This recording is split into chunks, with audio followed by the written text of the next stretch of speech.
Thank you. Next slide, please. As I was saying earlier, our team is Volkert, Kemp Management, KWZ, Contracting, Pathway Research Studio, and SF Salmon. Next slide, please. SF Salmon's folks is currently evaluating birth data, the general community growth trends, housing trends, business development trends, census and local planning agency data, and the grade-to-grade survival ratios.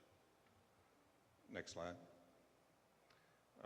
We started our field work last week, and our teams are reviewing the physical conditions, the design capacities, the site constraints, as well as the existing information from previous studies. We will be conducting interviews with various MPS stakeholders to find the preferred systems and amenities for each new facility or renovate it, and we'll work on our report to provide. Next. As we're doing this, we're also developing a list of design consultant firms and the criteria and formats for the design consultants to submit their statements of qualifications. We'll prepare an advertisement to generate interest and assist Montgomery Public Schools in evaluating the statements of qualifications and conducting interviews and make our recommendations of the design professionals. Thank you, Glenn. So as I was stating earlier, this MBE, DBE approach is something that we've taken very seriously. And so we broke it down into 3 parts as a brief update for the board today. Document process, engagement, engage member community, and ultimately measure results. So next slide, please. So as I stated earlier, this is an example. So this is not the final product of what we would do early on in the process to basically document the actual flow of how a project would actually go through the process related to ensuring the outcome of DBE participation, MBE, DBE participation. So we'll actually meet with various parties working with Volkert and others within the school system to capture this process effectively. And then this will be something that the board will be able to have and track and monitor to ensure that we're staying on track as it relates to the outcomes that we're after. Next slide. These 3 are examples, again, of the data points of measuring the success that you could expect as we get into the program. Again, these are samples, but I think these are very good measuring points where we're dealing with the budget, overall budget. We're dealing with the amount of low bids received, and we're also dealing with the actual awarded classification of the companies. So we're tying it back to the overarching number, the actual dollars that were bids that we receive, and then the categories of actual awarded contracts by business type. So that's going to be important as we get into this. Next slide. This is another detailed breakdown. We're taking the data down further. So the top bars are by trade category. So as we get into this, Glenn alluded to the fact that you'll start with professional services first. We have architecturals, engineering, testing, those kind of things. And so we'll measure that, and then as we get into construction, we'll start to break it down by trade category as far as construction is concerned. And then the bigger pie chart is really giving you a snapshot of bid projects by actual category, right? So what percentage of the work is, with majority firms, MBE, DBE firms. So next slide, I think that may be it. No, this is one that we actually, that we've done in the past. So these 3 lines, basically, with this being a multi-year program, we found that it helps to show the trends by month over the life cycle of the program to really see how you trended. So this is an example that we use on another account that we would apply to this program as well. So you can see how the performance is actually ebbing and flowing throughout the process. And it's really going to be based upon engagement and interest in the program as we put the projects out to bid. So this is going to be an important view long term as we get into the program. So I think that may be the last slide. I'll turn it back over to Glenn if there's any questions. That's the end of it. Just if you've got any questions. The second slide?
Okay, next we have a BTW construction update.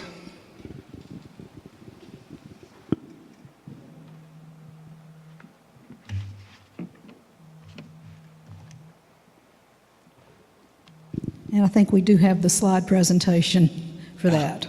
I'm so happy because I was afraid you were going to have to all come back down here and I was going to be the one to make you do it. My name's Tim Holmes. I'm a principal architect with J+H Architecture here in Montgomery, and it's my pleasure to be here today to give you an update on where we stand with regard to construction at the new BTW magnet site. Next slide, please.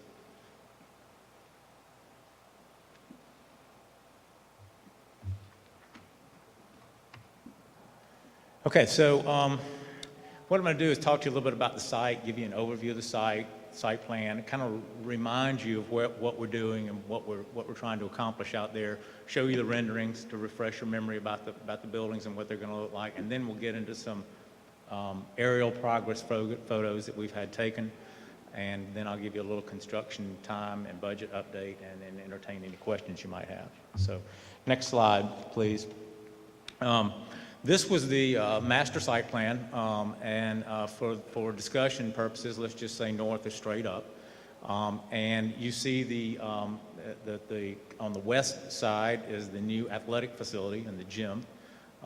The beige piece you see in the main school building is the existing Holy Cross School. And then to the east of that, on the other side of the entrance lobby, would be the Magnet Arts piece, with the Black Box Theater to the north of that, connected with a plaza to the cafeteria, all centered around the chapel, the existing chapel that's on the site. Next slide, please. We acquired some additional property through some acquisitions of land and land swaps. So we are able to include a full-size soccer field. That soccer field will be fenced, sodded, and will be have an irrigation system fed by a well. That's all a part of the construction budget. Next slide, please. And just to kind of run through the plan for you one more time, as you see, the core curriculum is the existing school. The new gray piece there is the Magnet Arts. The black box is the kind of gold yellow piece there. The plaza connecting that with the cafeteria. And then the athletic facility stands alone on its own. Next slide, please.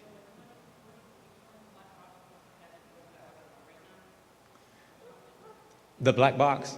Yes, the black box is a multi-purpose type theater that can be set up in a number of different ways with lighting, seating. It's got the ability to move a stage around.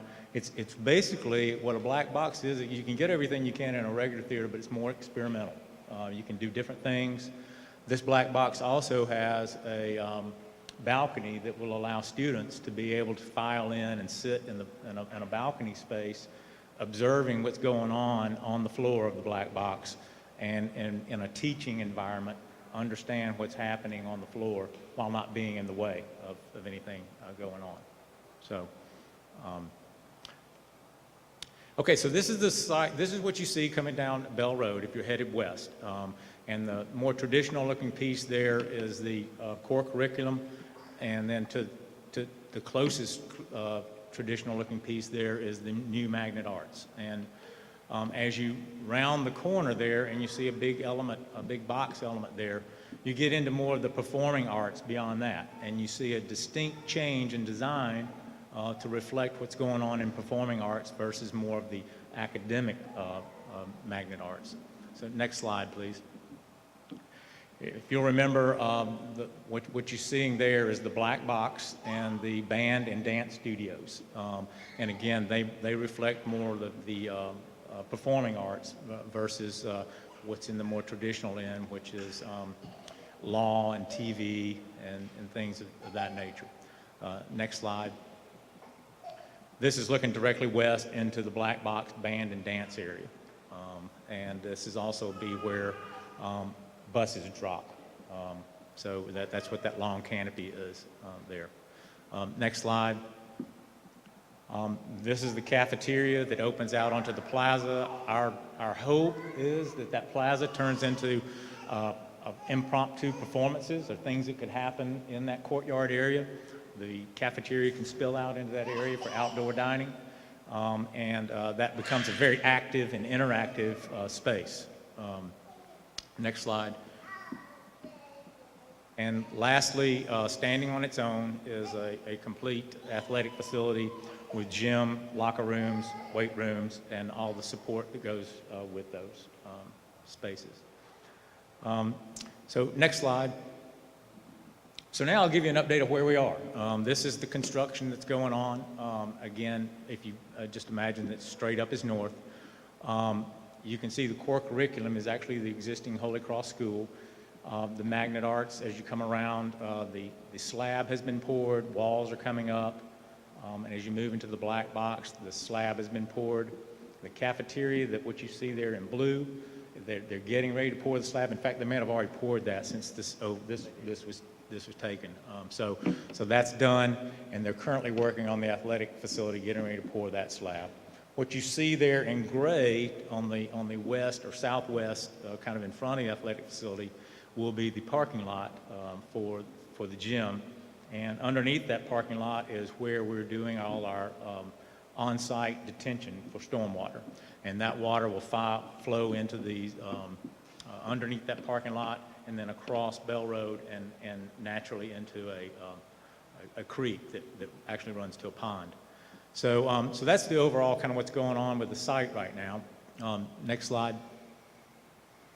And this is kind of a different shot looking northwest. You can start to see the walls coming up in the magnet arts piece. You can see they're coming up down in the band and dance studio area, black box slab poured, and the cafeteria and core curriculum complete the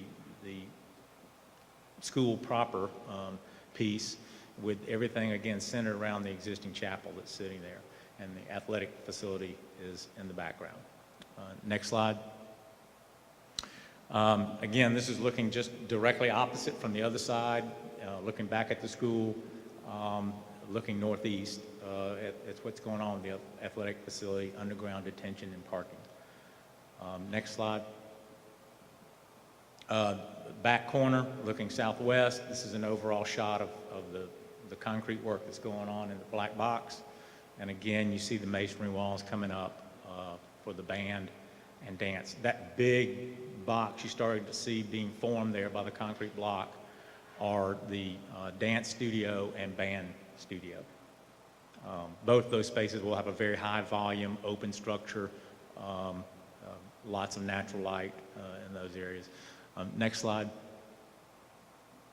They're looking directly west at the band, dance, and black box.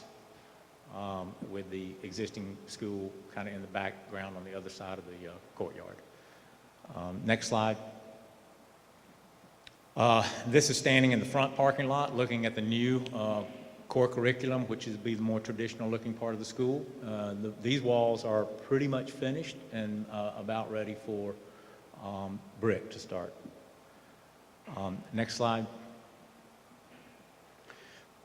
This is kind of looking down, like if you were standing on top of the existing school looking at the new entrance lobby.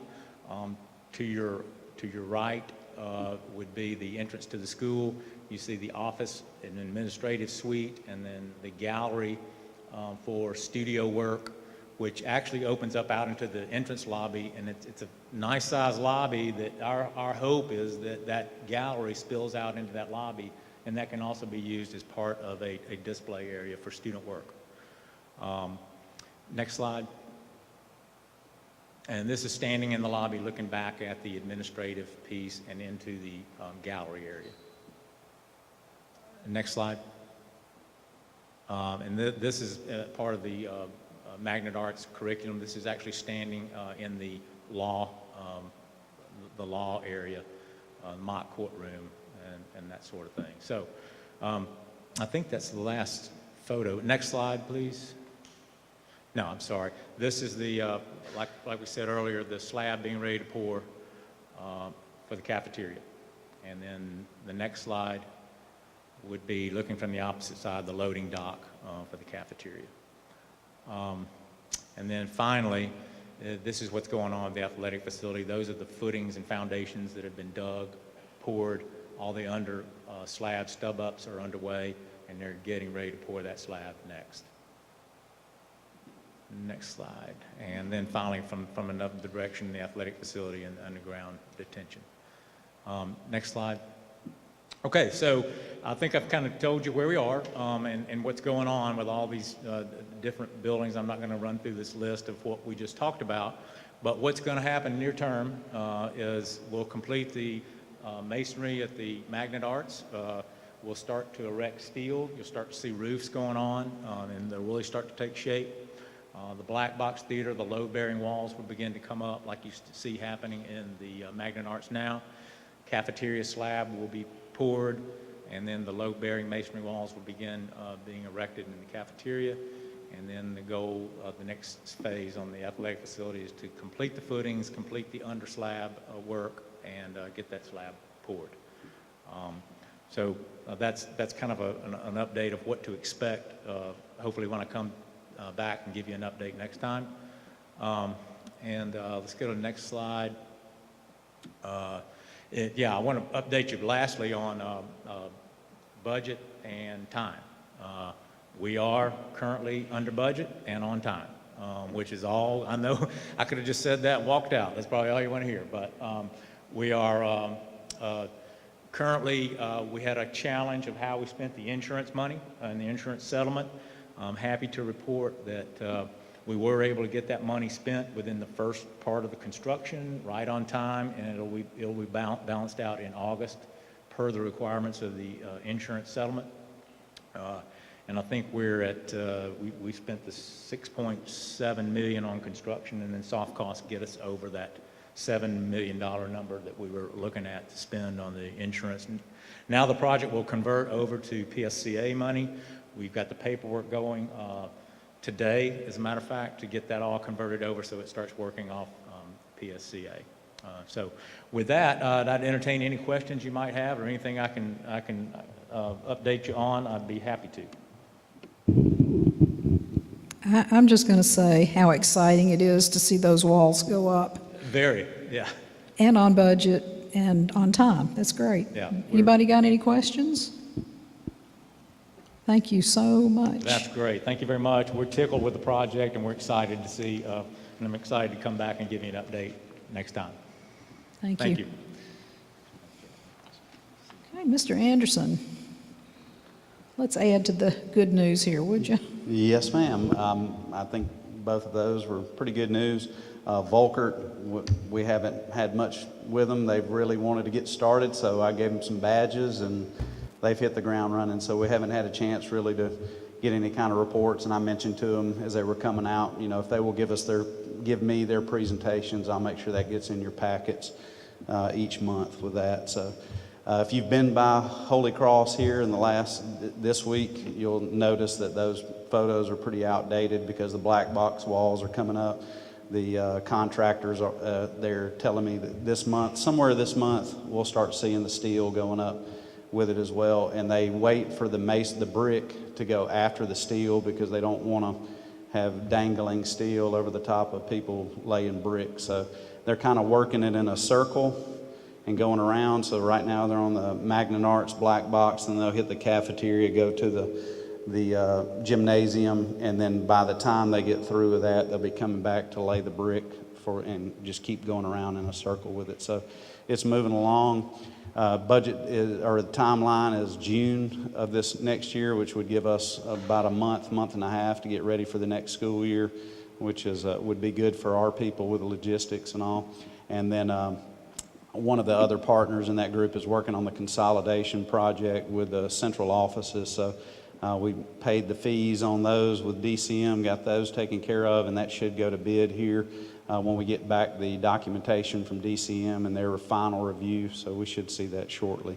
Going right into the spreadsheet, the Goodwin and Flowers roofing contract, we're just really seeing a delay in roofing materials right now. And it's not typical, because typically once we approve a contract with you guys here at the board, it's within a week or two. We're doing a pre-construction meeting, and then we're getting ready to go. We're still waiting on that pre-construction meeting because the materials are so far behind, and they're telling me that it's going to be several weeks with that, and we're experiencing those things. We did another bid opening on another roof, and just to give everybody, and Mr. Watson, I've been talking, but materials are going up dramatically. So the budget that the architect gave us 6 months ago for that project to what it is now has almost doubled. So prices are going up. We're seeing that. And then, of course, there's delays and things. Hopefully, in the next 6 months or so, things will calm back down with that, and it'll start coming down. But we are experiencing those things.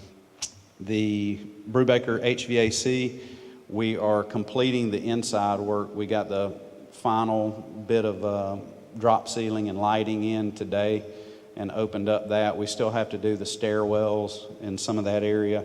Most of your air handlers are in the building. The only work that'll be going on throughout the year will be in the mechanical rooms within there. We won't have to go in any classrooms with that. During that time, we wanted to make sure too, we took care of the little things, like when we were doing the drop ceiling, we did the lighting as well. And then I also took this time so that we don't have to come back and disturb them, remove the carpet that's in the building, and we replace that with vinyl as well. So logistics and the local school there really helped us out with moving items and getting things back in and back out so that we could do those flooring projects. And we were taking things in and out with a drop ceiling anyway, so it kind of worked out with that timing, and we hopefully don't have to disturb them too much.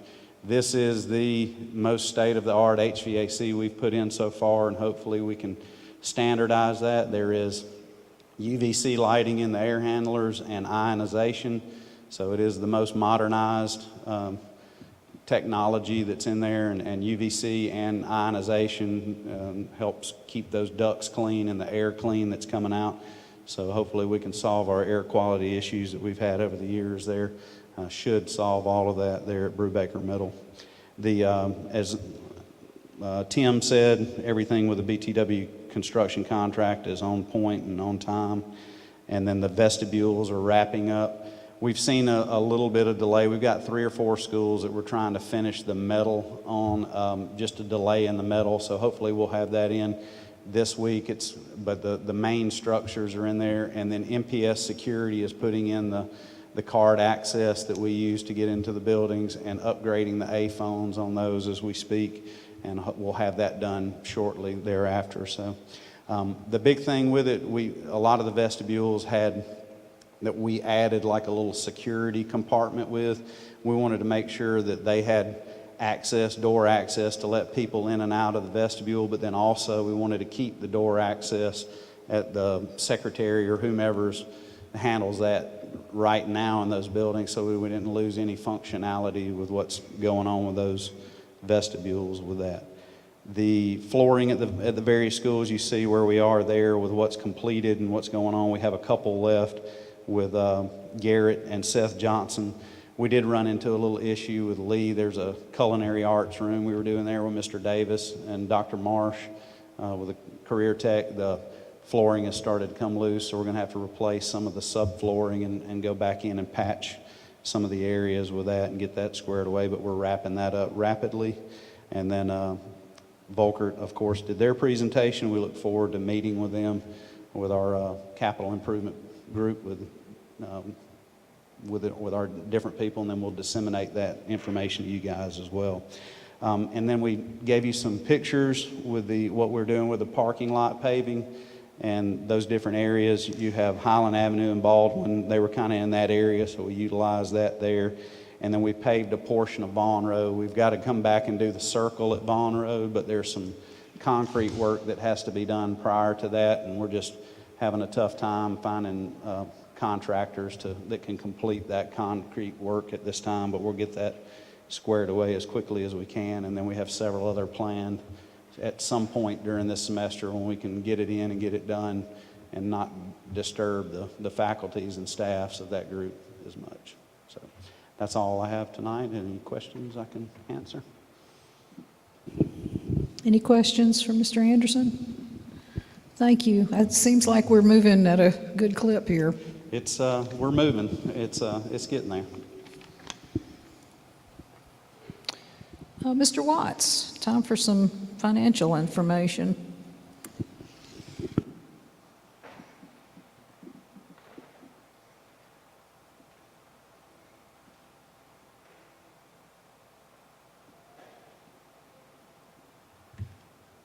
Thank you, Madam President, members of the board, Dr. Moore. And I'll be very brief. You should have before you the financial statement for the month of June. Of course, June represents the 9th month of the fiscal year, which is basically 75% of the fiscal year. Within the financial package, you should have the explanation of financial data, which is basically our financial position from the CSFO's perspective, snapshot analysis, overview of our financial position, the monthly budget percentage. Again, we're in the 9th month of the fiscal year, which is 75% of the fiscal year. A monthly and annual comparative statement of revenues and expenditures. And this is basically a comparison of our revenues and expenses on a monthly basis and on the annual basis as of June 2021. A statement of cash flow, which basically shows all of our cash received and cash paid out. A pie chart of those cash inflows and cash outflows. And the combined financial statement, which is our combined balance sheet, which also speaks to the financial position as of June 30th, 2021, and the combined statement of revenues, expenditures, and changes in fund balance, which of course, again, in private industry, that would be declared as an income statement. Madam President, we could turn to tab 2 on the snapshot analysis. I'll just briefly go over where we stand from a financial position. We see in the upper left-hand corner, we see our amended budget actual. We see we started the year with about $34 million. Our total revenues of $180 million, expenditures of $156 million. And we see our ending fund balance as of June of $58.2 million. The thing that I'm most proud of is that we see our expenditures as a percent of budget at 70%. Again, 75% is the amount of time in the fiscal year, so we're 5% below that, which is really good. Also, down from that, we see our payroll expenditures in the general fund. We see our payroll expenditures in June 2020 compared to June 2021, a decrease of about $1 million. And of course, we know that it's not going to stay this way because of COVID, because of a number of operational expenditures that we're not incurring this at this particular point. We will begin incurring those particular expenditures, but we are being as strategic as possible and taking advantage of some of the things that we can take advantage of. Also, we see our comparison of local revenues. And lastly, we see our general fund balance analysis. We see in June of 2020, our fund balance was at about $35.5 million.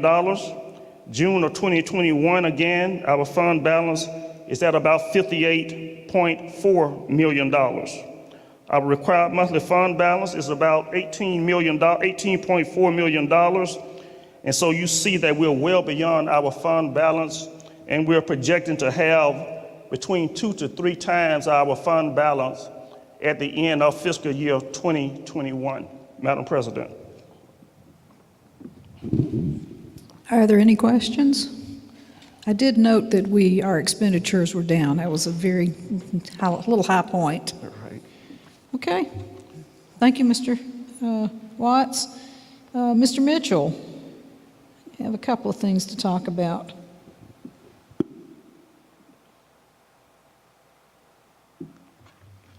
Good afternoon, Madam President, board members, Superintendent Moore. On tonight, I want to present receive as information for the approval of the agreement with USA Test Prep software. USA Test Prep provides online resources to help teachers assess students for learning. The software includes the course of study support, ACAP support, ACT support, NAEP support, PSAT, and SAT support if they want to take a different college entrance exam. Are there any questions?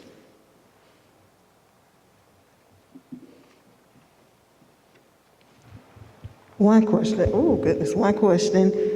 Does Test Prep and Edgenuity, are they similar or different? Because I know, and I'm sorry, I don't know why it's got the feedback, but I know that Edgenuity also offers like a Test Prep thing. So is Test Prep something that goes a little more in depth than Edgenuity? I was just curious. Okay, we truly align to make sure that there's no duplication of services. They're not aligned at all to be exactly the same.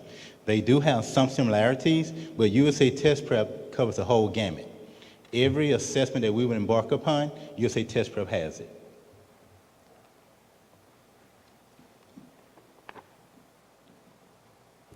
Okay, we have, you have the Southern Regional.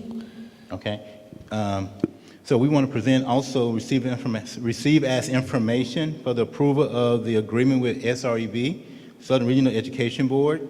SREB provides coaching support in all our secondary schools as well as to the district. It is coaching support geared to increase the way we engage with our children and how we engage with each other. Are there any questions?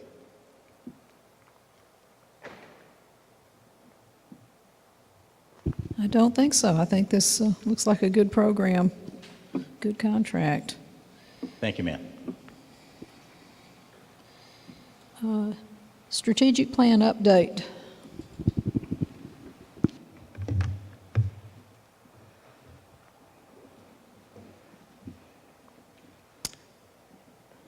Good evening, Madam President, Dr. Moore, and board members. Tonight, I'd like to present a brief update regarding our communications section of our strategic plan. Now, earlier this summer, I had the pleasure to share with you several key elements of our communication plans. But before I jump into those updates, let me reshare our specific goal from the communications department. Next slide, please. And real quickly, that goal is to communicate more effectively by using multiple tools to communicate with every internal and external stakeholder. Next slide, please. Again, earlier this summer, I had the pleasure to share with you what we wanted to include in our communications toolkit. I am happy to share that everything that is listed on the screen, and I'll read it to you because I know that you can't see it, we now have that in our toolkit, if you will. So I'll start with our new website. We're scheduled to go live with our new website this Friday. So I'm really excited about that. It'll be easy to use. I hear the parents clapping. It'll be easier to navigate. Really excited. We're working with our department heads to make sure that the most key and crucial information is updated. And again, we're closing out phase 1, and then we will work with our departments and our schools for phase 2 of content update. So again, we're looking forward to our slick new website rolling out this Friday. In addition, our new mass notification system will roll out this week as well.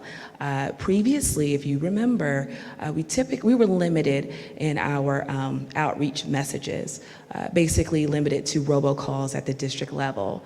I'm happy to share that we can now not only do robocalls, but text messages. Many of my colleagues in the system received our text messages over the week, as well as some of our parents. Our system analysts are working hard to pull over parent data as well as that student data from Power Schools. So we should be up and going by the end of the week. But again, our new mass notification system will not only do robocalls, but definitely text messages and emails. So we're covering our ground as much as possible to ensure that we're communicating with our parents, our students, and community stakeholders. Another tool in our toolkit is a two-way communication tool. I'll share with you a little more about this, called POSSIP. It's a little play on the word gossip, and I'll share a little more about that in just a second. We will pick back up our internal newsletter for the organization. Our first issue will go out in September. We're going to use the platform called S'more. And again, that's our internal newsletter where we will share exciting news and updates with the entire organization. And we're also going to take a stab at doing a quarterly external newsletter. We're going to test that out mid-October. Okay, and we're going to pull information from our different schools, from different departments, and share that publicly. And now that is our external newsletter. We are working to update our intranet site. Now, this is the site that is internal for our employees to go and receive information that is just internal for us. So, for example, HR forms or different information from student services, whatever department it is that pertains to employees will be on that intranet site. COVID information, things of that nature. So that will be for our employees. And also too, this year we're going to safely implement our parent, teacher, and staff community councils. We do have our parent council and our teacher council. We will send out invitations to invite those that are interested to serve on those. Next slide, please. Alrighty, looking a little bit into our internal strategies. Again, it's very important that we receive that internal feedback from our colleagues. You know, we always say that we're moving forward, but we truly have to move forward together by getting that feedback. So we're going to test our quarterly surveys using SurveyMonkey. Again, I shared with you our intranet site. That, again, is another internal tool. And then our newsletter will be live internally come September. I also want to share with you, we're going to start our research efforts with different focus groups across each school span. So elementary will pull together a few principals, teachers, and other staff members, as well as at middle and high school levels, to get some feedback to take a look at our communication efforts and our rebranding efforts to hear their feedback. And I also want to point out we will work with student focus groups with the parents' consent. Next slide, please. Alrighty, a little bit about our external strategies. I mentioned earlier a tool called POSSIP. That is a two-way communication tool that we plan to roll out again come September, and we will demo this with Park Crossing High School. We spoke to Ms. Fountain, and she's truly excited to allow us to demo this tool with her school audience. And basically what will happen, we will send out different messages to our parents about COVID updates, student interest activities and things like that, just to receive that feedback. And we'll collect it in a dashboard, and we will share that with our principals as well as with our senior leadership and roll that up to our board members. And again, this is just another tool to receive feedback from our community. We think that that is very important. So we're going to demo this in September with Park Crossing. Once we run our first report and we look at it together as a group, we will present that to you all at that board meeting in October, I do believe. And then we'll see if this is something that we can move forward with going forward with all of our schools. But we want to try it out at the high school level. I think that the students will probably interact with it a little more and then go from there. Again, our community newsletter, really excited about that. We have so many great things going on in our schools, so we want to make sure that we share that in a way that people can take a look at it, digest it, and then they can share it too. I am working very closely with our family and engagement coordinator, Mrs. Felisa Dodson, to create 2 town halls this year. That's 2. We want to do one in the fall semester and another one in the spring semester. Again, reaching back out into our community to get that feedback, hear what the community has to share with us, and take that back and work it into our internal plans. And last but not least, 2 things I mentioned to you: our focus groups, a key element into our research efforts, as well as our surveys. Next slide. Alrighty, just again, a recap of those timelines. POSSIP, you all will receive an update about that. Again, a play on the word gossip. We will start that with Park Crossing come this September. Our first MPS Town Hall will be in October. I am looking at the asynchronous day that we have. It is the last Friday in October. I believe it's October 29th. We want to host that town hall. It very well may be virtual, but we will let the public and you all know in a timely fashion. Focus groups, again, key time frames, October, February, and April. And then our surveys, just to keep the public updated. I only wanted to share this semester surveys, both for internal and external audiences. We will have one in September for our internal group and then externally in October. Alrighty, next slide, and then we will take questions. Any questions? All righty, thank you. Did anybody have a question? Could we get that presentation at some point? Sure, yeah. Thank you. I just had a comment.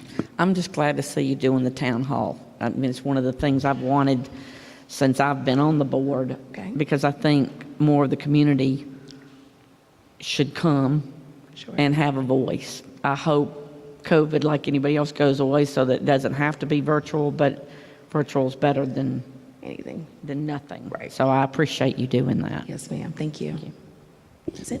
And for anybody that thinks MPS isn't moving forward tonight, we are making great strides, and thank you. Thank you very much. Next up, we have our own Erica Watkins-Smith with a report on climate and culture.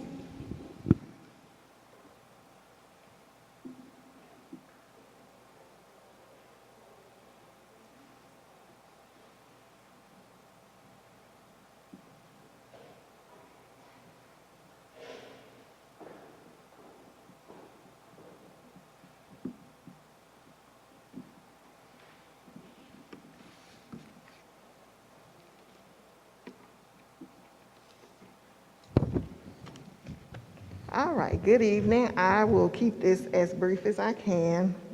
Pay no attention to the thickness. It was a lot, and some notes are in here. So I'm very excited to actually be before you, but I'm even more excited to have Principal Jacqueline Brown Wright and her assistant principal, Miss Jamila Anthony, and the staff here. One of the things that impressed the Culture and Climate Committee was going out and viewing different schools. And of course, I went to my district, and Ms. Brown stood out. And we were just so excited about a lot of things that she had going on at her school, so she will be presenting after me. The Culture and Climate Committee came about during the time of advanced ed, now known as Cognia, and just kind of sitting there looking at the data, looking at some of the things that they pointed out that were impacting our schools. A request was made for culture and climate data, which was provided.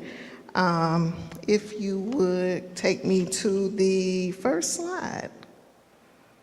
So if you look at the word wall on the presentation, you'll see some words that stand out, that jump out: being supportive, caring, collaborative, trusting, and kind, lighthearted, and respect. The Culture and Climate Committee, I am the chair. Donna Armstead is the co-chair, along with Mrs. Phaedra Carson Foster, who also co-chair. And I don't know if she's here. I thought I saw her leave. I think she stepped out for a minute. Next slide, please. So what is culture and climate? In the long and the short of it, it's pretty much how the school culture is the way things are done in the school. It's the personality of the school. A school culture is always at work either helping or hindering learning, and it influences everyday decisions. Next slide, please. The objective of this report is to examine the impact that culture and climate has on teacher retention. That stood out to us because of teacher interviews that we had with various teachers on the K through 12 level, and hearing them talk to us or explain to us why teachers were leaving and the conditions in which they were leaving. And I have now learned that there's a lot that goes into this. Just through the research, just kind of happenstance to find out that that is a very complex thing. For example, when different programs are implemented, whether it's state or federal level, you have to hire so many people. And when those programs go away and the money goes away, then you have to release people. And I think that there was just this perception out in Montgomery amongst the teachers that we just willy-nilly let people go. But through the research, we learned that was not the case. So the committee was basically comprised of retired educators, professionals from higher education, Maxwell Air Force Base Air War College, a professor to be exact, a retired assistant superintendent, a retired social worker, a professional editor, and a mental health professional. So having this diverse group allowed us to have diverse perspectives as we were moving forward. We met early on in November through February. Due to COVID, we had an interruption, and so we had to reconvene. We gave our first overview August the 11th, 2020 at the board meeting. And so we wanted to make sure again that we were being equitable in soliciting responses. So again, we reached out to K through 12 teachers. Next slide, please. So how does culture and climate affect teacher retention? So the objective of the committee is to examine best practices organizations use to retain teachers. Next slide, please. Research literature suggests that school leaders assess the best available information and data on teacher retention and approach it in a manner that is strategic, specific, and sustainable over time. Next slide, please. So there were a lot of good things that we found that Montgomery was doing just on the recruitment end. So a lot of times you'll hear people talk about recruitment, and I think Dr. Moore will attest, even I got caught up in recruitment. It was just fascinating, the things that you learn about just the process of it. But there's little talk about retention. So it's great when you grab these young people or people who are career switchers and bring them into the folds, but how do you keep them? But on MPS's side, we do offer, and I may have this wrong, and I think I may have even changed the name, but Future Teachers of America, which I know in the MPS we had our high school students who we encourage to choose teaching as a career. And the good thing about that is that they're in the system, they are a part of the culture. They engage with teachers all the time, and through the internship or the program, they get to interact with each other. And I believe they were even doing some type of internships with pre-K students. So that was like a really outstanding thing that we're doing, growing that talent from within. We also use the state tools to advertise for jobs in the state, for Montgomery Public School System. South Search, and now Dr. Mackey has this Teach for America that he's promoting, and I have some literature on that if you all would like it. MPS had a recruitment fair July 8, 2021 at Eastdale Mall. And I like the fact that there are many pathways into getting into education, alternative certification, provisional, and emergency certification. But again, making sure that these people complete the programs, which has been an issue, a concern, and so that they're gaining that certification. Next slide, please. So surprisingly, through the research, the working conditions in some respect is probably, according to some of the teachers I interviewed, and there were also novice teachers that we interviewed, good working conditions outweigh sometimes wages. Not in all cases, but people like to work where they feel appreciated and valued. So the study suggested that teachers are attracted to schools with competent administrators, who dedicated colleagues, and students who are quote unquote teachable. And in other words, kids who are motivated and they're taking education serious. Young teachers are attracted to high achievement districts. The empirical research suggests that mentoring veteran teachers also offer that support to keep our young teachers and even some of our veteran teachers committed and wanting to stay with the district. Inequity in hiring impacts teacher recruitment as well as retention. Sometimes when people look at who is being promoted, they may feel like, well, I may have had a little bit more. So just paying attention to that, because that's a little bit of the rumbling. College students consider teaching as a career. College students considering teaching as a career know that they have a 1 in 4 chance of being dismissed within 3 years, and so are less inclined to pursue teaching. Again, it was so complex, and through the research, we found that there are a lot of things that take place there, and it gives the perception that teachers are just don't have that job security. Next slide, please. So some of the things that the teacher candidates were looking for in the district, and these were some of the novice teachers that we spoke with: flexibility, effective teacher mentors, which was a big deal for them, meaningful PD, competitive compensation, a safe environment, professional relationships, educational technology, inclusive working environment, the ability to be innovative. And I want to kind of do a quick pause right there. There's an article that I read with, I forget the guy's name, Elon Musk or Tusk or something, that owns Tesla.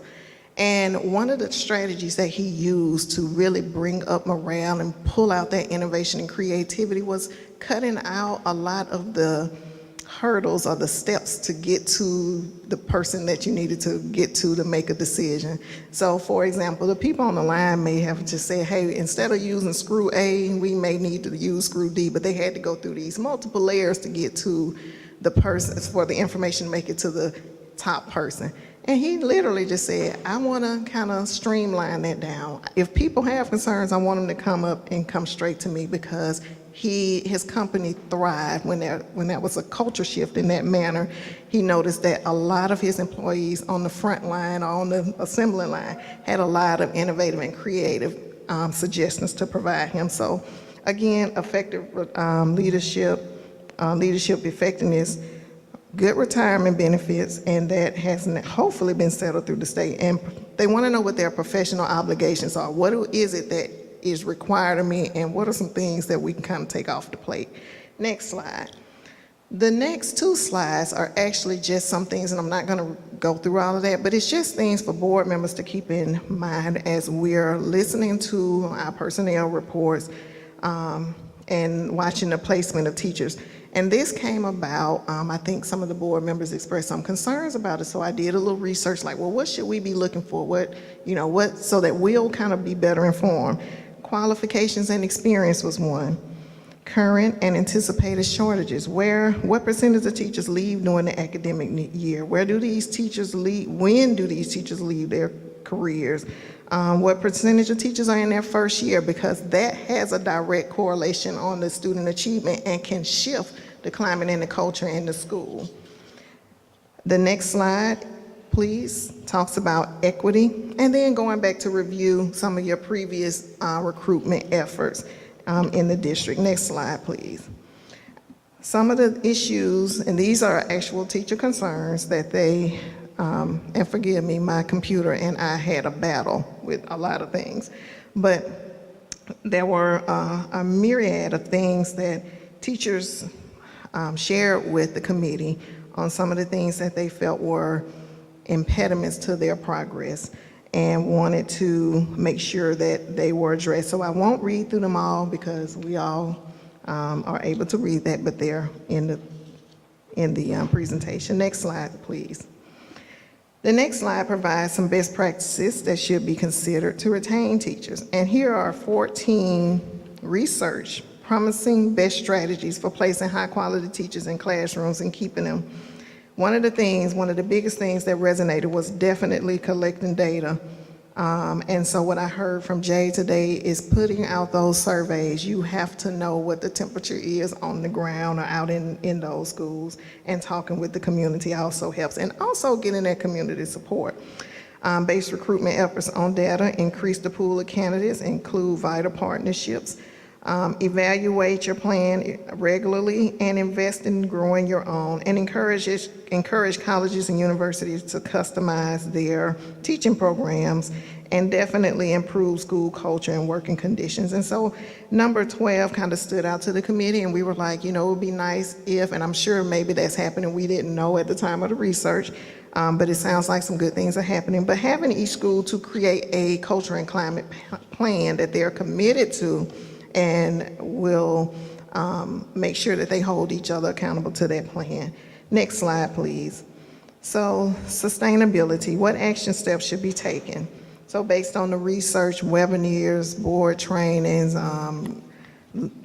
taking notes on, we did some human resource webinars. I mean, once you dig into it, it's like the computer knows what you're doing, so they send you all this stuff, and we took advantage of it. So we noticed that the Human Resource Department is the key monitor of the culture and the climate of schools, as well as the school district.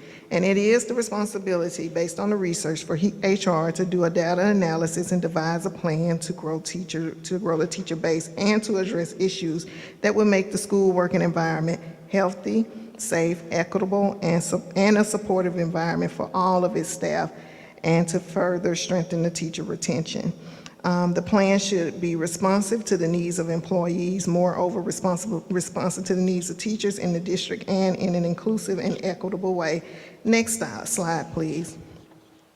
The following slides that you will see will pretty much talk about different strategies. Now, I will say this, there is no one size fits all, by no means. These are just suggested strategies that were mentioned in the literature, and it encouraged districts to definitely look at your state and local data, and to disaggregate your data and determine the areas, to determine what areas need the greatest attention. Next slide, please. The next slides just talk about, these are the different strategies that should be used. You evaluate your plan regularly, continue to invest in growing your own, even down to paraprofessionals.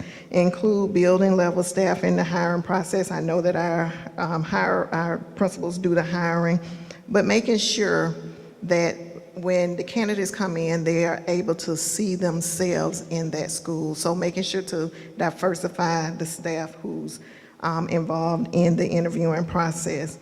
Institute a formal induction program. This was doing this, and this came up a lot. So the reason for this is because highly qualified induction programs were found to be the most effective ways to protect a district's investment, which is the teacher. You pour so much into that teacher, so much money in getting them professionally trained and developed to walk into our classrooms, that you want to protect your investment and make sure that it stays with you. Next slide, please. And I'm just skipping around, but one of the things is to involve the community. They play an important role in teacher retention, helping to promote all of these positive things that are going on in our districts at our schools. We were so encouraged by Ms. Brown Wright and Ms. Anthony, because they are so involved in the community, and so the community knows how awesome and amazing that they are. Next slide. Some of the takeaways, one again, and I'll stress, is there's no silver bullet. The problem is large and it is complex. Develop professional development incentives were recommended, collaborating with teacher preparation programs, building a culture of inclusiveness that values teachers.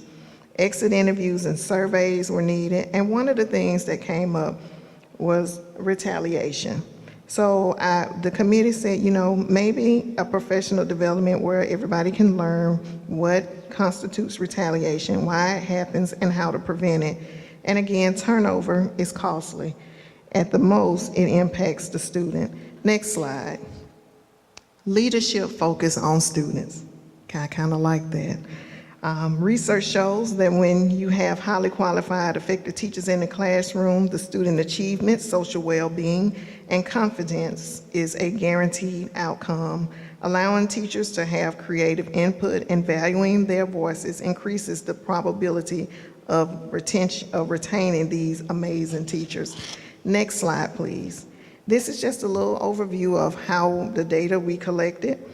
We, of course, we found that nationally, teacher shortage is a major, huge problem. Looking at an article in Birmingham newspaper, and we weren't the only school district in there, but Montgomery, at the time of July 2nd, 2021, lost 143 teachers due to retirement. And people are going to retire. But we tried to figure out why, and we think it was a lot of just COVID and just the impact that had on them overall. We interviewed teachers. We looked at social media platforms, going to Twitter and being a part of different focus groups on there. Participate in various webinars. The committee examined teacher surveys, responses. We had 1,072 teacher responses that were conducted in 2018. We also got the survey from the Envision Montgomery 2040 Comprehensive Plan, where they did a culture and climate survey for the teachers, and also utilized a variety of empirical research articles and that we referenced in the presentation. So our next steps as a committee is to promote teacher opportunities through the council PTA, getting people excited about teaching, pursuing it as a career because we have career switchers. And we wanted to also explore opportunities to promote, encourage middle and high school students to participate in the districts, and I renamed it Teacher Academy Program because I'm talking to one of my colleague board members. It was kind of like we want to tap them on the shoulder and say, hey, this is also a career option and a good career option for you. So, y'all can take it and run with it, I'm just saying. So conduct further research on strategies to strengthen parental engagement involvement, because that also came up in the interviews and some of the survey responses.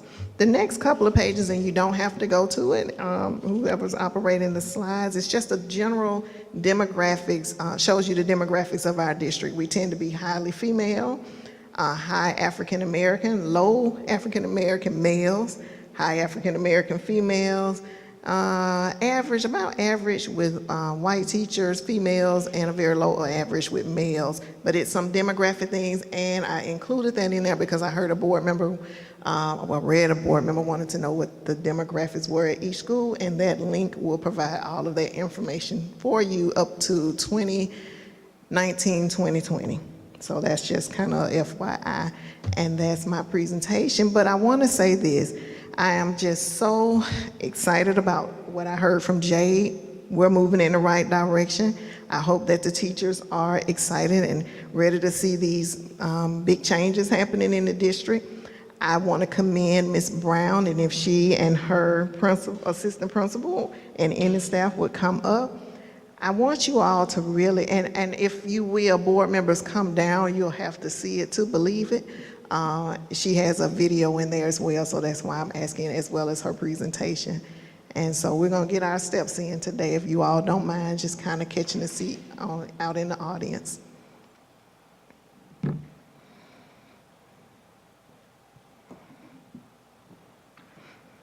And as you're coming down, I want to say she's done a wonderful job of getting the buy-in of the community, the buy-in of various stakeholders. And they're just always bragging and excited about her school. And what I hear the most that people say is, I cannot believe that MPS has something like, that a school like this exists. And I say, why wouldn't we? We hear so much about the magnets. We don't often get a chance to hear about the wonderful things that our traditional schools are doing. So at this time, Ms. Wright, Ms. Anthony. Thank you so much. Thank you, Ms. Watkins Smith. Thank you so much to our board chairman. Thank you. To our board chairman, all of our board members, to our superintendent, Dr. Ann Roy Moore, and to any other central office staff, and to our principal colleagues, and to, of course, our BPS amazing team. And just excuse me for the little makeup, but we're used to taking them on and off all day. Ms. Anthony and I do have a short presentation that we want to share, and here it is. We're going this year from being BPS amazing to being BPS unstoppable. That deserves a cheer. And this is kind of the format of the presentation that we welcomed our team back with on yesterday, and they were so excited. And so our theme this year is that we want to be unstoppable for kids.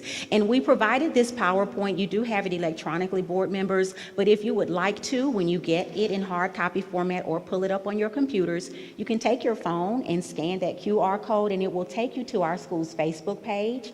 I post there every day in English and Spanish because we serve about 40% Hispanic students.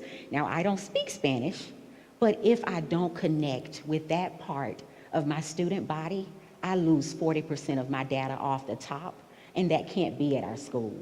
That's how we become BPS amazing, and we go from that to being BPS unstoppable. By, of course, carrying that team spirit. And without further ado, I want to share with you some ladies who make this thing happen for us every day. My wonderful assistant principal, this is, go ahead and introduce Hi, yourself. good evening. I am Jamila Anthony, and I have the pleasure of serving with Principal Wright and our amazing staff back here. That is my job, to serve this team and to serve the students at Brubaker Primary School. And I want to tell you, I love it. I love it. That's what drives me every day when I come to work, to serve our boys and girls. Same here. Thank you so much. And we have three of our teachers. We have Ms. Kuhn. Say hey, Ms. Kuhn. Everybody say hi to Ms. Kuhn. If you visit her class right now, she has used the science of reading strategies to post the facial expressions that teachers have to make when we're teaching our babies to make those phonics sounds. Yes. So she's already thought ahead that her babies can't see her mouth behind her mask, but they can see the sound cards that she's already posted in her class for them. Ms. Kuhn. Hey, Ms. Kuhn, come on up. What are you leading for us this year, Ms. Kuhn, in kindergarten? What's your leadership role there this year? This year, I'm leading the AllaKids initiative. She's going to be leading our kindergarten assessments. Thank you so much, Ms. Kuhn. And we have two other of our teammates that I just want to say hi. They're shy. They don't like to come up and talk, but we're going to This is Ms. Pandora Blunt. She's a new pre-K kindergarten team leader for us. Yes. Good evening, everyone. I'm just grateful for everything. Our leadership is amazing. Principal Wright, VP Anthony, our students. I love pre-K, and I thank God for the opportunity. Thank you. Thank you, Ms. Blunt. And we also have our powerhouse on our second grade team, Ms. Yolanda Murphy, my sparkle twin. She sparkles like me. Hi, everyone. As she said, my name is Ms. Murphy, and I teach second grade at Brubaker Primary. And this year, I have the task of leading Liberty Learning this year. So it's going to be a new experience, but I'm going to do my very best. And I do enjoy working with Principal Wright and Principal Anthony. They do go out their way to not only make the students feel comfortable and feel important in the school system, but they do everything they can for the teachers as well to keep the culture and climate up. They're very passionate about what they're doing, and there's nothing they won't do to resolve any issues, any problems, to make sure that you're having an amazing day at Brubaker Primary. Thank you, Ms. Murphy. Okay, so if you could go back to our slideshow presentation and go to the second slide, there is a quick video that we used. Our technology coordinator, Mr. Graham, he created this video to welcome our team back and remind them that we miss them and where we're headed this year. So can you just click the Dropbox link at the top?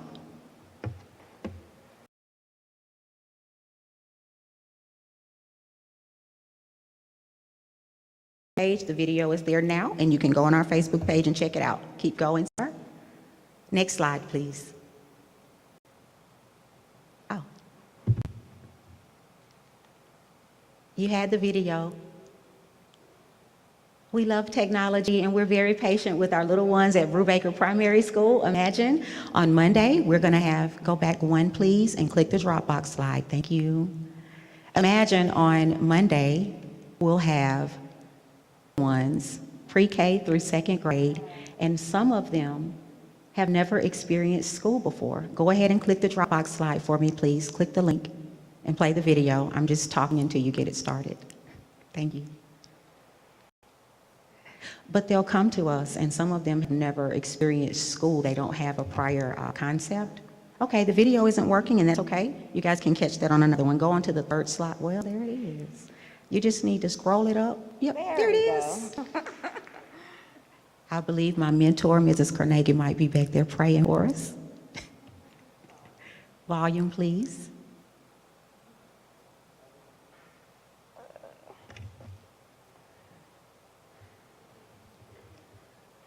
We'll skip the video. It's on our Facebook page.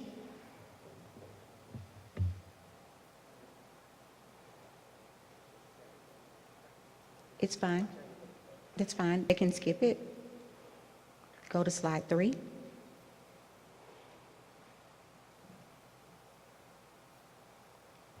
So the video basically shows what we've accomplished in the last year. And since you weren't able to see it here, I'll share a little bit with you.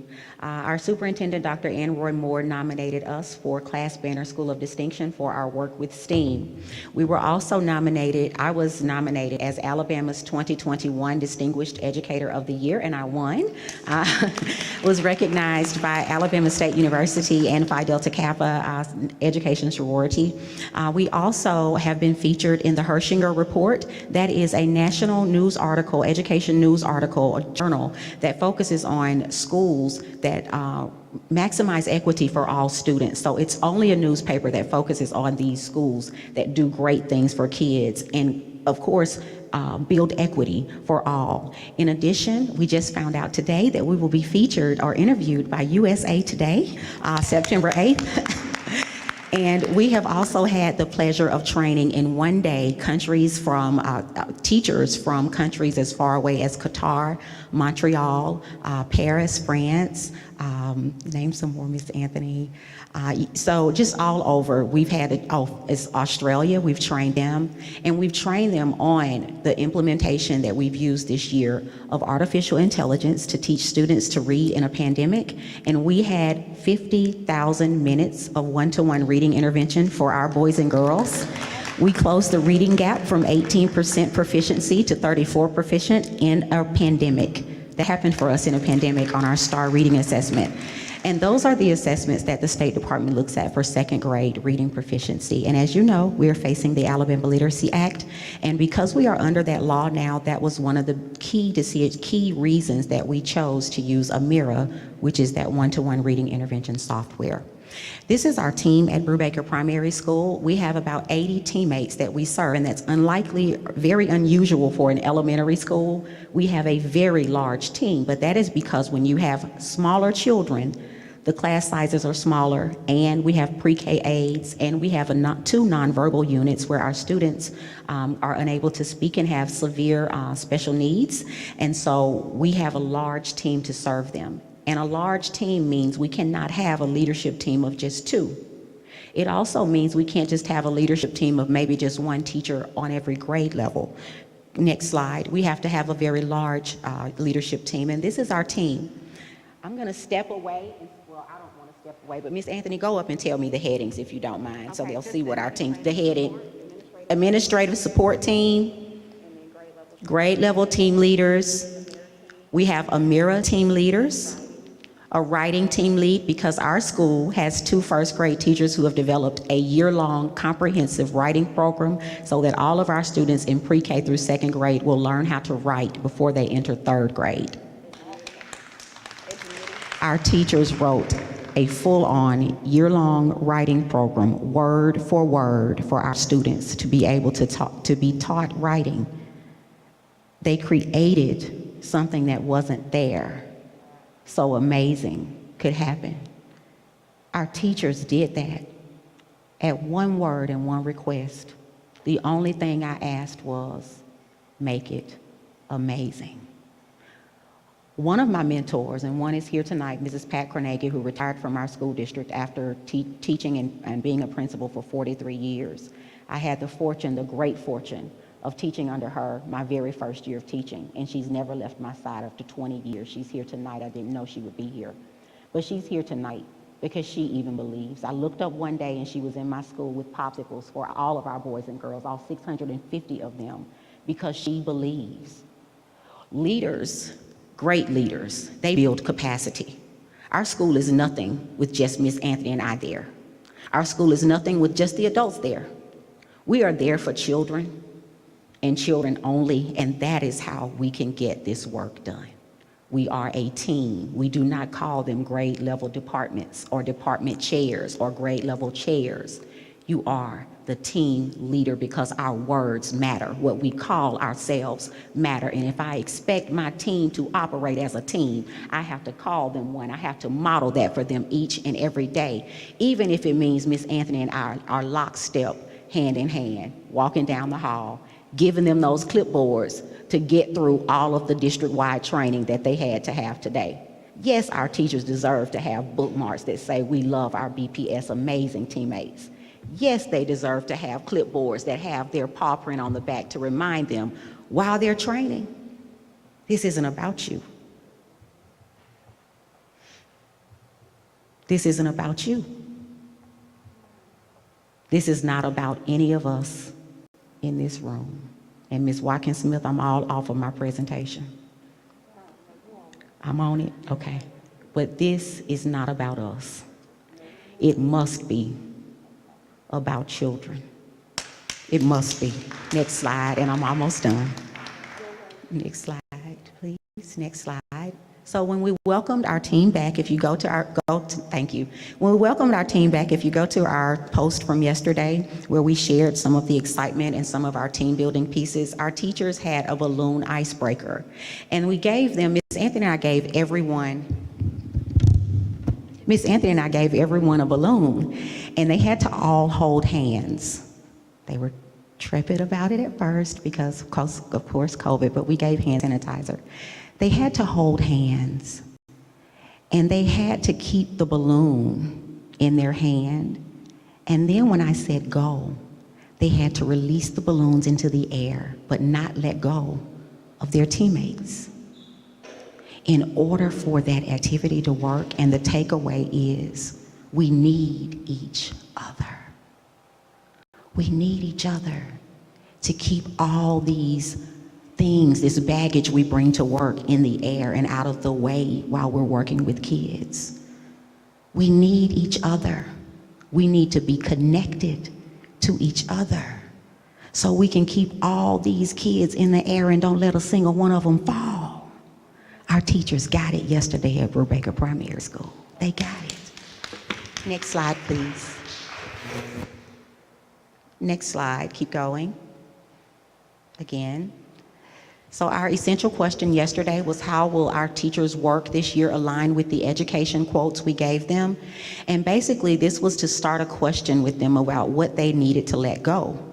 And when they went back to their seats in their classes with their balloons that were still full, we talked about letting go of some stuff. Because the leader sets the tone, whether it's in a classroom, whether it's in a church, whether it's in a school, or even if it's in your home. The leader sets the tone. And so the tone that Miss Anthony and I aspire to set every day is one of a happy school, That means that whatever is happening with us before we come into Brubaker Primary School, we have to shake it off because we have a team to serve and we have 650 kids waiting on us that need us. They need our smiles and they deserve them because we don't know what they're getting at home.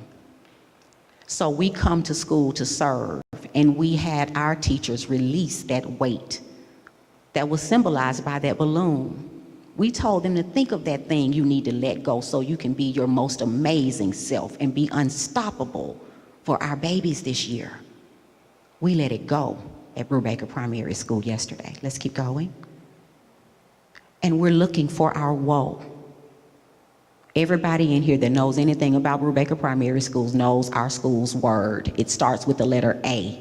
What's our word, team? Amazing. Anywhere you look, Chad, you know our word is BPS amazing. It's all over our school. Derek, you know. Our word is BPS amazing. What's your word?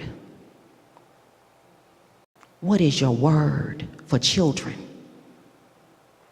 What is the word that's written on your heart? What word do your teammates' hearts organize around? Our word is amazing, and this year with our writing initiative, every teacher at Brubaker Primary School has to have another amazing word that their hearts in that class will organize around, because we're going to build writers at Brubaker Primary School. And as our babies are on their way to the cafeteria, on their way to Miss Anthony's office, or on their way to see their friend, Principal Wright, they're going to walk past all these words that hearts organize around. And they're going to be able to read those words because they're going to see them so much. And the words are going to be so beautiful and bright, they're going to jump off the walls, and the kids are going to want to know, what does that word mean? Then they'll be able to define the word. And after they define it, it'll show up in their writing. And when kids can write, writing is a form of self-expression.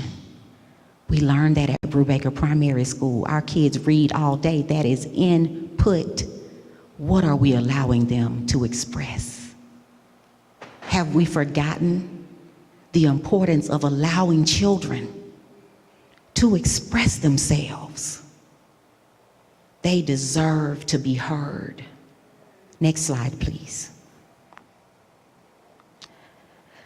At Brubaker Primary School, we are very organized, or we try to be, and we have designed our vision, mission, and pledge, as well as our core values and our rules. So I'm going to have Miss Anthony share our core values with you at this time, and I'll give you the rationale and the research behind that. All right, thank you so much, Principal Wright. So this is what drives our culture and climate every day when we step foot into Brubaker Primary School. Number one, we work smartly. Number two, we respect ourselves and we respect each other. And that means we don't treat people how we want to be treated. That means we build relationships and get to know people and treat them how they want to be treated. Respect is not treating somebody how you want to be treated, because I come with a whole different life experience than Miss Anthony comes with. Her needs and her leadership style will look different from mine, and I need to respect that, support it, and grow her in whatever areas she needs to grow in. Okay, and we truly invite innovation. Our board member, Mrs. Smith spoke about that earlier, but we truly invite innovation, and we allow our teachers to stretch their imagination as long as it falls in line with what's good for kids and what's good for our students. And yes, we truly invite innovation, and we reach our academic and behavior goals, and we help each other. This is a team effort. As you can see, some of our team members decided to join us tonight. Everything we do, yes, and online. This is truly a team effort, and we are terrific in every way. And we try to model that when Principal Wright and I walk through the door. We try to do that. We are the leader, she is the leader, and she models that expectation for us. And so we do our best to follow suit, and we expect that. We have told ourselves this year, the team committed on Monday to follow these core values and to hold each other accountable. And there are times where we may not give 100%, but we always go back to those core values and to ensure with one another that we are following them. Okay? Great job, AP Anthony. The research behind our core values, according to the Harvard Business Review, core values are collective principles that guide our actions at work. They're not just a list of things that sound good. They are not to be compromised for any reason by any internal or external stakeholders. That means that Ms. Anthony and I have to follow what we say we value. We have to model that. And that means that we can't allow anyone to come in our building and disrupt that. We will overpower people so much with happiness and sunshine when they come to visit us that you have no choice other than to be happy at a happy school like ours. Next slide, please. Can you go back one? There was one before that one, right there. We have a mission statement at Brubaker Primary School that we say every day, and we started this last year when our students were still virtual. And that's how our kids got to know Miss Anthony and I, because we weren't teaching them every day, but we did our morning announcements on YouTube Live. During the morning announcements, we started saying a BPS Amazing Pledge that I made at 3 o'clock one morning because I couldn't sleep. And the kids, they believe it. I could not believe when I walked down the hall one day and a second grader stopped me and he said, "Principal Wright, I know the BPS Amazing Pledge." I said, "You do? We didn't ask you guys to memorize it." And this summer, during our summer launch program, I wasn't in the classes every day because we had a summer school principal who did an exceptional job. But I walked down to a kindergarten classroom of a teacher that was not a BPS teacher, but she was at our building this summer. Her kindergartners from Brubaker Primary School were teaching her the BPS Amazing Pledge. And they told her that at the end, she did it wrong. Because at the end, Principal Wright always says, "Let's have a great day, guys." And they were telling her that she had to say it just like that. Our kids believe what we tell them that they are. Today, we'll do our very best. We'll give our teachers and our parents nothing less. Today we'll focus and learn new things. We'll reach our goals by being BPS amazing. Let's have a great year, guys. And we'll end right there. Thank you so much. Are there any questions for us about Brubaker Primary, or would you like to hear from our teachers so you know that it's from them, that they do feel like this? Any questions? Thank you. We love what we do. We love it. We love what we do at Brubaker. Thank you, Ms. Watkins. I have a few questions, if you don't mind, and comments. First of all, Erica, I think you have done an amazing job. It's crazy that I have written 3 or 4 emails on this very subject, not knowing that you were the chair of this. And it's been hard for me to get the numbers, and you've given me most of the numbers that I wanted. I don't know how you got them, so you'll have to share.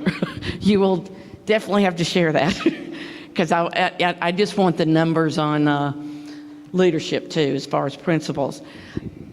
Okay, and Ms. Wright, you have an amazing energy that I see on Facebook. I see and hear. When you say I'm off the chain or whatever you said, it's it just is an air that kind of breathes into those children, and when you see their smiles on Facebook, it is it's a delight to see. Now, you're going to go, why say something so great? I just have a question, because I've noted this on your report. I had questions. I'm not going to go into them. The main question, I had questions on page 7, 8, 9, 10, 12, 13, and 15, but it all revolves around this.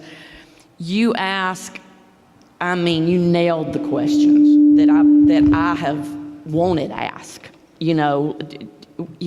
Where are our quality teachers? One of the things that I think that I would like to know is the data on our non-certified teachers versus our qualified. And I hope that we're not. I hope that we're not hiring non-qualified teachers with the alternative programs, emergency certificates, if we have a qualified that can be put in that place. I hope we're not. But one of the questions that I noticed that stood out, because I've studied this so much, that I didn't see in there that I think should be asked, is when you have schools that have major loss of retention, and I'm talking, and that's why I wanted to ask Ms. Wright this. I think y'all had lost 18 last year. In my district at Capitol Heights, we lost, not Capitol Heights, at Del Reyta, we lost 19. Maybe it is COVID. I would love to know. The one teacher that because I counted, I looked at, I'm the nerd, the data nerd, that when I want data, I have to sometimes look it up myself. And sometimes I could be off one or two numbers, but one of the things, when I counted, I looked at the people leaving and what specific schools they were leaving from. Yours was specifically, I think, 18. Del Reyta, and I checked yours because I knew you were coming. Primary or intermediate? I'm at Brubaker Primary. It was yours. And then I think it was. And then I know mine, Del Reyta, was 19. I know they got a new principal, so I just want to know why.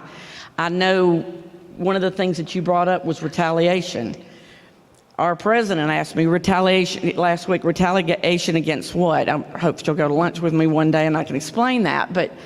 But my question here is the why. What and how do, like what you said, how do we retain them? I can answer for Brubaker Primary School. Yeah. Okay. So it wasn't 18 for us. We didn't non-renew any teachers at Brubaker Primary School. We actually had no one. We had one teacher to ask to transfer within district. I had 2 teachers, I believe, to retire, 2 to 3 to retire, and then there was 1 in-district transfer.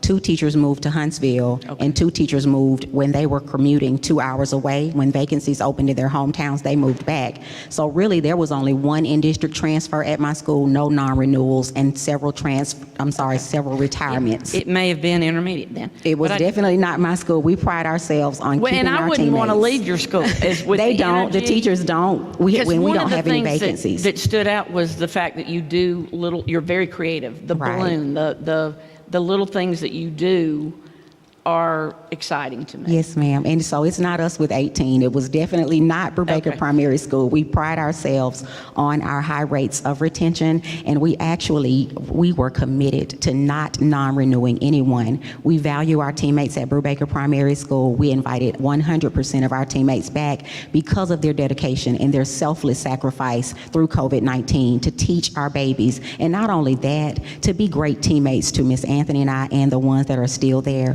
We are so grateful that 100% of our teammates were asked to come back, and the majority of them really did stay. Only 1 person transferred within the district from Brubaker Primary School, and many are still asking to come over to us. Okay. And one other thing, and I'll end here. I think what you've done here in 20, 30 minutes, we should spend an entire day on. I do, because I think we will pinpoint some of the problems that we have. I really do. There's just too much data here, especially your demographic data, that we've got to look more into. Why? Why is it like that? Why is there retaliation? That kind of thing. And one of the things you actually said was that you would do regular data checks and stuff like that. And I hope y'all mean this. I'd like to be a part of it. It's my ignorance. I didn't know that you were in charge of this, but you've done a fantastic job in what you've done. Well, Dr. Keith and I'll let Dr. Coleman go. We invite you to come to our meetings. Our next step, we're going to explore a little bit more into that, because we want to know what a lot of the culture and climate, how it impacts the students. So we've talked about how it impacts teachers and retention, but our next step will go towards the students. But you're more than welcome. We'll send you a Zoom link, and hopefully we can meet in person. We kind of miss each other, being around each other. So it's always in the afternoon. So we're more than welcome to have you.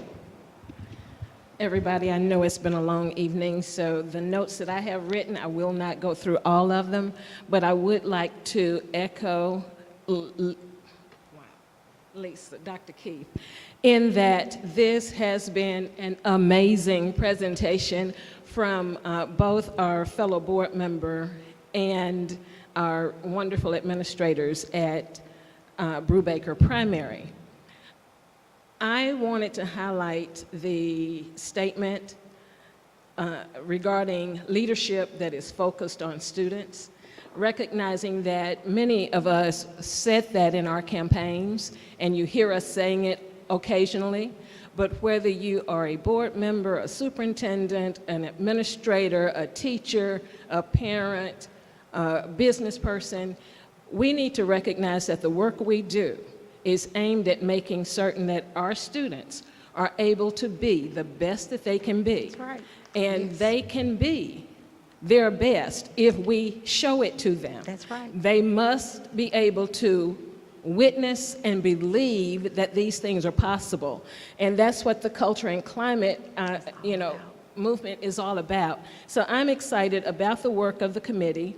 I commend you for an extraordinary depth of research, recognizing, and thank you for highlighting the high quality work that is being done in our district. We have a lot of amazing principals and teachers, and we need to applaud these people on a regular basis. Yes, we do.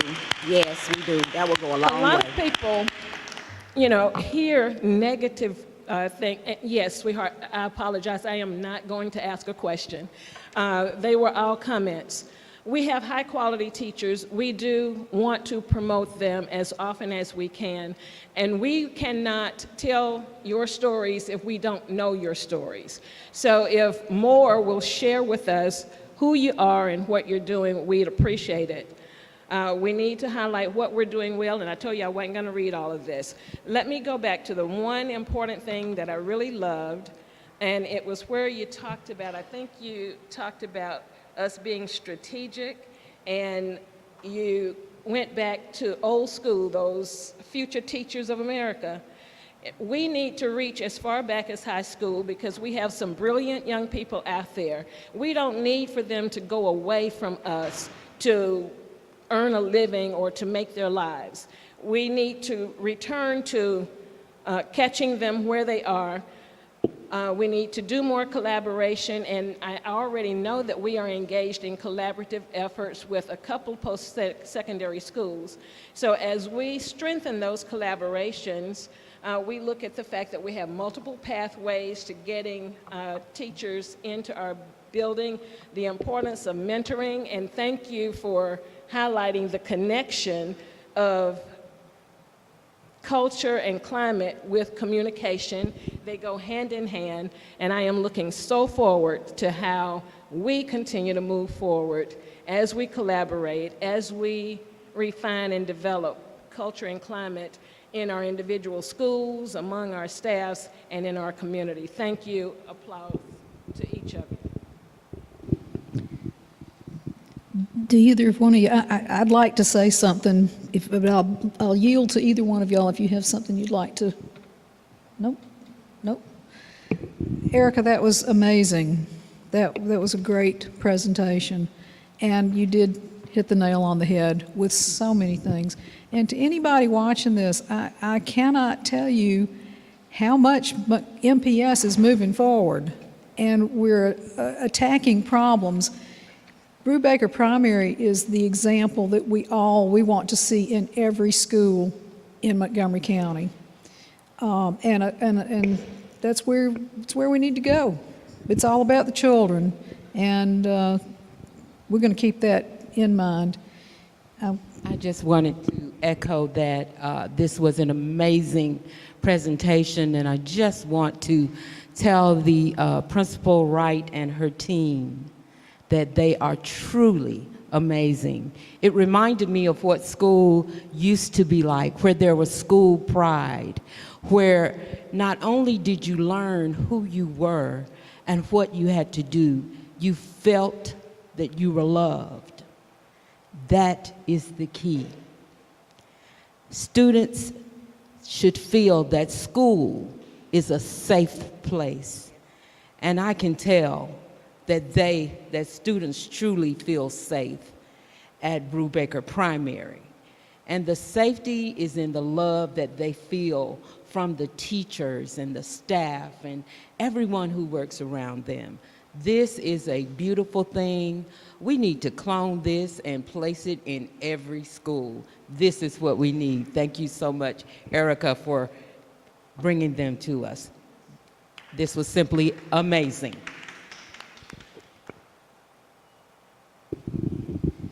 Okay, moving on.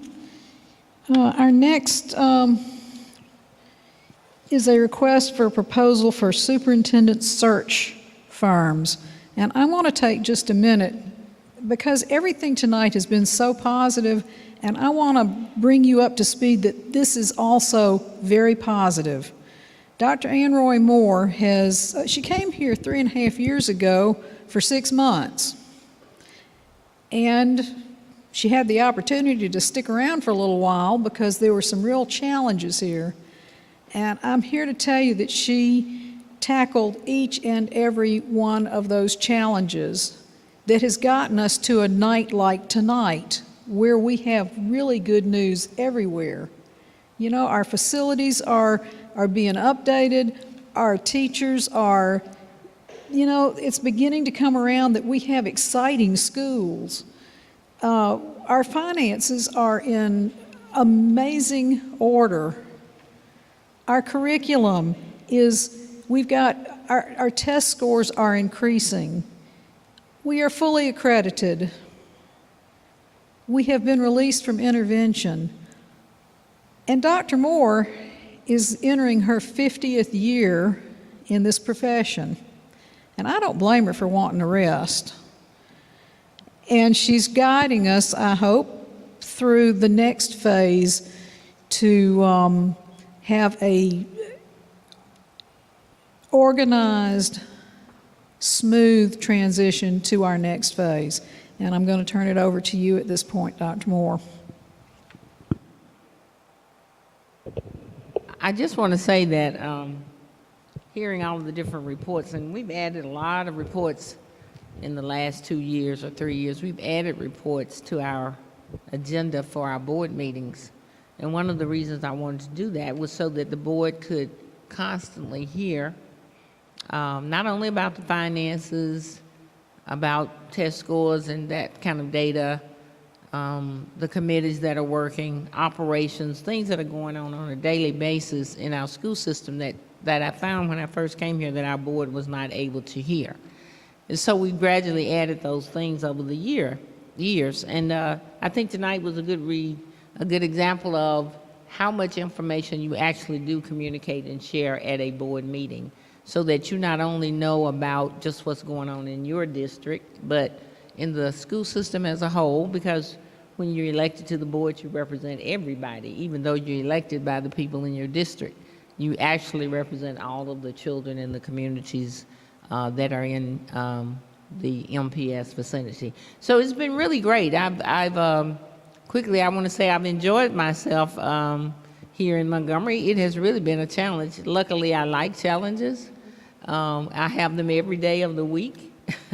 You know, the things that we came in under, the black clouds that we came in under, and I was sure that we could overcome those things. And so with the help of our schools and our board members, our communities, our supporters out there in the ranks, we have overcome those things. And we are now, I think MPS is primed to be one of the best systems, not only in the state of Alabama, but in the country and internationally. And I don't want, and this is just my selfishness, I guess, I don't want MPS to slide backwards because it has taken a lot of work behind the scenes to get to where we are tonight. And we don't want to slide backwards. We shouldn't want to, because of all the things we heard tonight had a lot to do with what we say we want to do. We want to serve children. And it doesn't matter where those children are. I say that I became the parent of a mother of 28,000 kids when I took this job, and all 28,000 of them are important to me. And I use the gauge. I have one daughter who's grown now, and my gauge is I don't want anything to happen to these children that I would not allow to happen to my own child. And when I put that out there in front, it's very easy for me to make a decision about what needs to happen next. Decisions don't always make everybody happy. That's not the way of the world. I don't think that even happens at home sometimes. You can't make everybody in your house happy. But you do the best you can, and you try to make them happy as much as you can, and look for the good for every child that's in the school system. And I think if we keep working the way we're working, we will be able to invite and entice people who've left to come back. But it's going to take a community effort. The schools belong to the community, not any one school, all of the schools.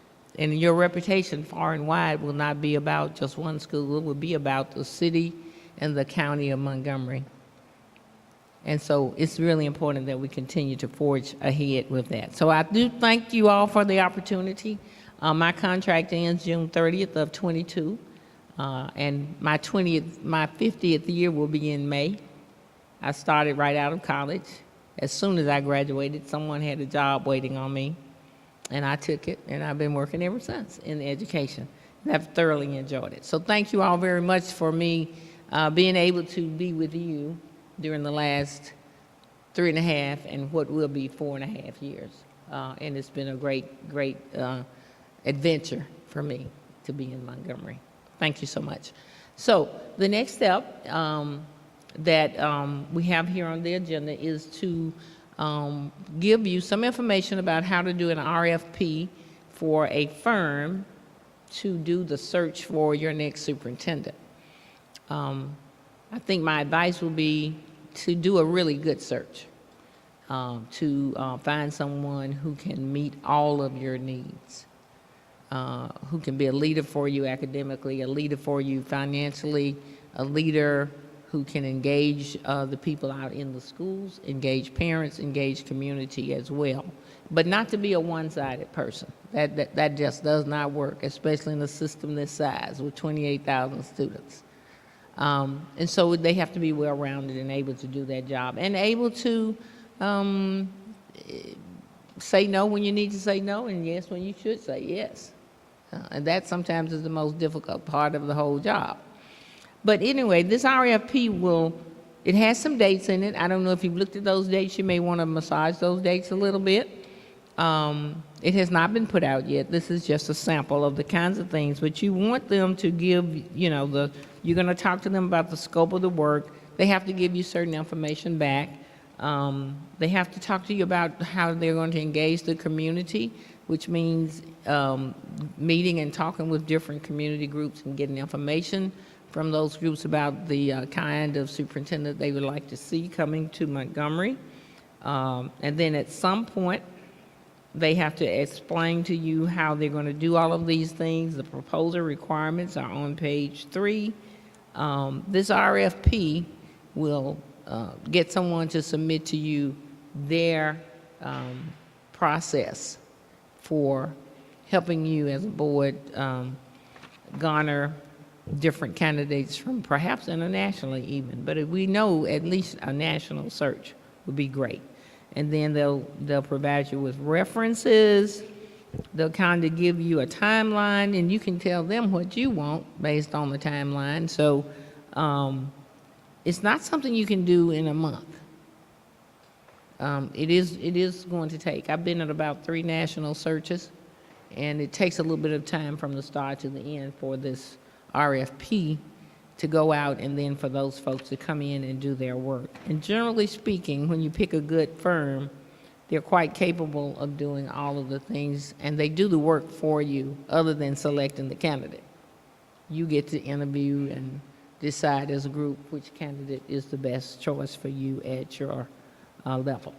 And so this RFP is, other than looking at dates and maybe massaging it a little bit, and I don't know if you had time to really look at it thoroughly, but if you would take the next few days or so, maybe within the next week, give it back and say, here are the 2 or 3 little things I want to tweak, we can do that.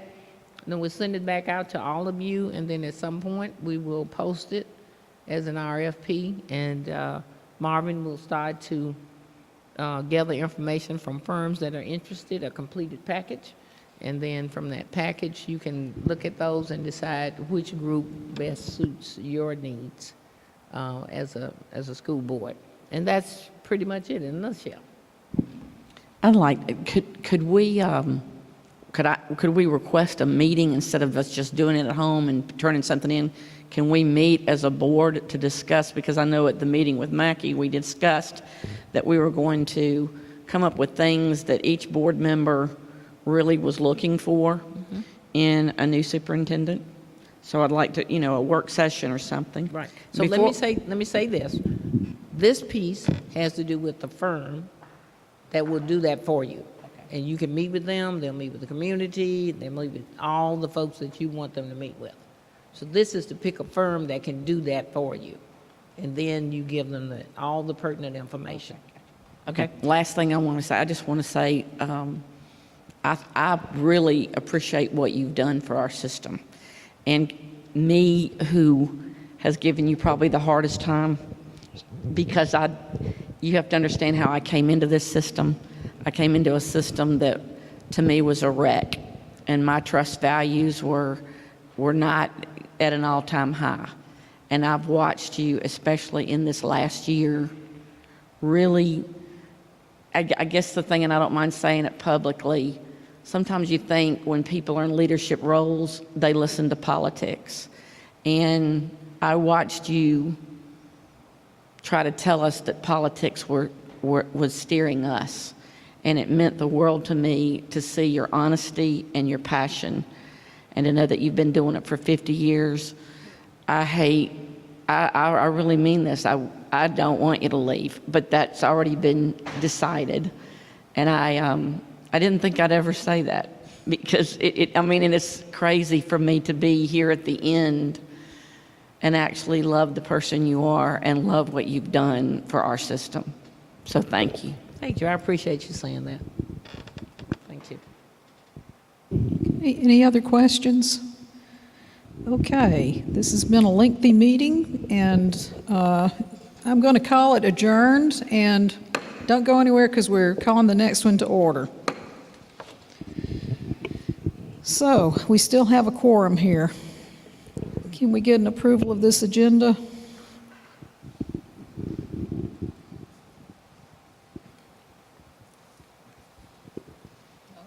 Madam President, I move that we approve the agenda as stated.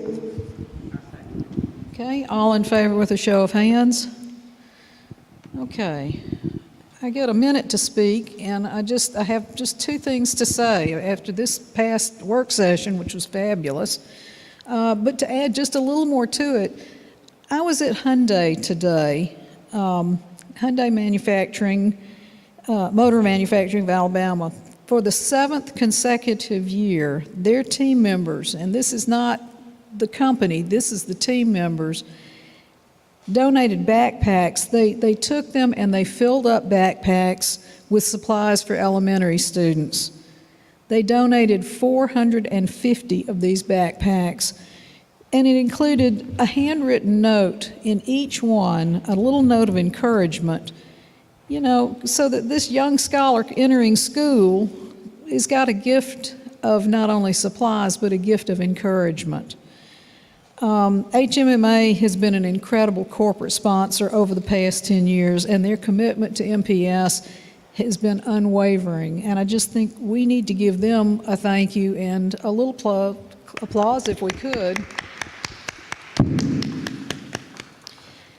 And then what else I have to say is I just wanted to take a minute. I usually take a minute to talk about the good things happening at MPS. But tonight I wanted to take a minute to talk about promise. And it's the promise of a new school year. Next Monday, which is 6 days away, August 16th, 28,000 budding young scholars will be entering our doors of our 52 schools in our district. Some 4,500 well-trained professionals are going to be there to greet them. And just like that, we're off to a new school year. But this one is different. After 18 months of COVID and the off again, on again difficulties of this past year, we are anticipating a whole year of having our students and watching them achieve amazing goals. That's the hope. And in that mind, I always remember when I was a student and how excited I was about that first day of school. You know, a little scared, but, really excited about it. It's my wish that each student will find their own excitement and fulfillment in this returning year, and that our incredible staff will have a great year filled with meaning and achievement. I feel like we are on such a good road, and I'm just so looking forward to this coming year. Jade, you have some recognitions? Yes, ma'am. Madam President, Dr. Moore, and board members, I'll be quick. On August 6th, we had an opportunity to work closely with our family and community engagement department, where we hosted a parent and family resources fair. During that time at Eastdale Mall from 3 to 6 p.m., I believe we saw over 150 families. And tonight we just wanted to give a huge round of applause to Mrs. Felisa Dotson, and not only Mrs. Dotson, but to our logistics department. At one point during the evening, we actually ran out of school supplies. And Dr. Bridget Johnson just texted and said, "Hey, Jade, how's it going?" And I said, "Oh my goodness, we ran out of school supplies." She said, "Don't worry about it. I'll call Mr. Harvey and we'll get some over to you." And as a team, we came together and we were able to finish out the night and hand out supplies and other family resources to our families. And we also want to give a huge shout out to all of our community partners that came out and supported us during that time. So if you will, just give them a big round of applause. It was a great turnout, and I know that Mrs. Dotson is probably tired of all of my crazy ideas, but we're going to continue to do these great things. So I'll add to that excitement. Tonight was a great night. Thursday night last week was a great night, and we're going to continue to move forward together. So thank you, Madam President. All right, we have some scheduled public comments, and let me read through this quickly.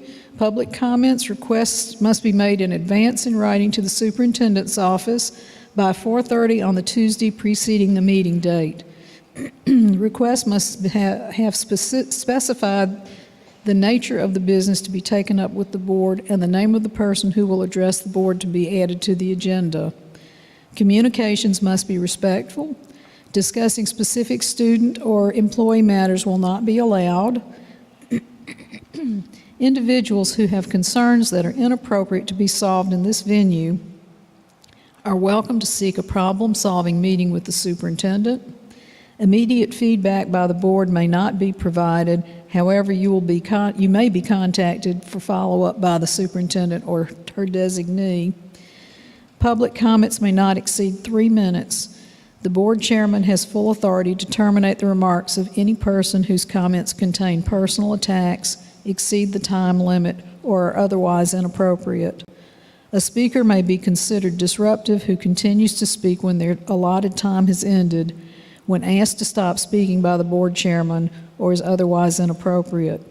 If a person fails to comply when asked to terminate comments, he or she will be escorted to their seat, out of the auditorium, or off of MPS property, depending on the level of disruption. And our first public comments are Mrs. Margaret Brooks on magnet testing and MPS leadership.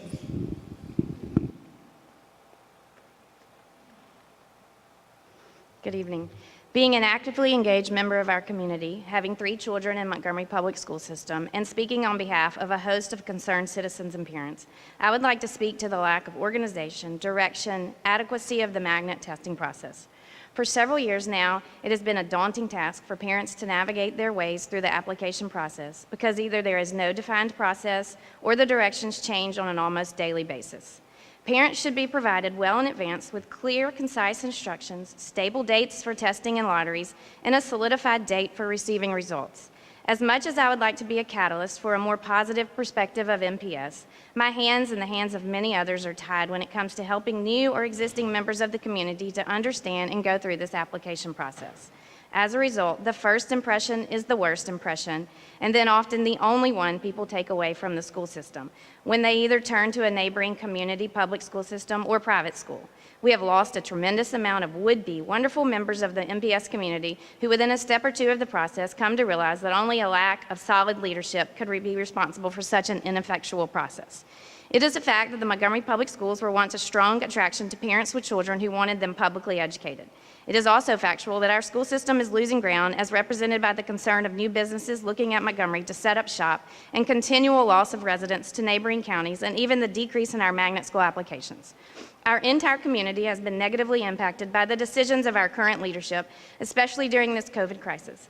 Although these decisions were mandates for the students and employees of MPS, they profoundly and negatively impacted our entire community, ranging from students losing valuable learning time to prematurely losing multiple great teachers within MPS after last year due to the lack of leadership and plans and everything else in between.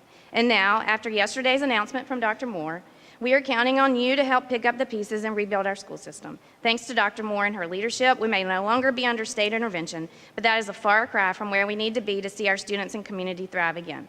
Since the board is ultimately responsible for the leadership of our system, I would like to strongly encourage you to contemplate the direction in which our school system will take us and how important it is to select and hire a leader who will continue to move us forward.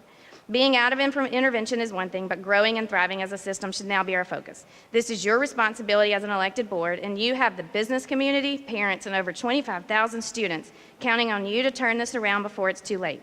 The December 1st intervention release will be here before we know it, and we are expecting you, as the board, to make positive changes for the future of our schools as well as the future of Montgomery. Thank you.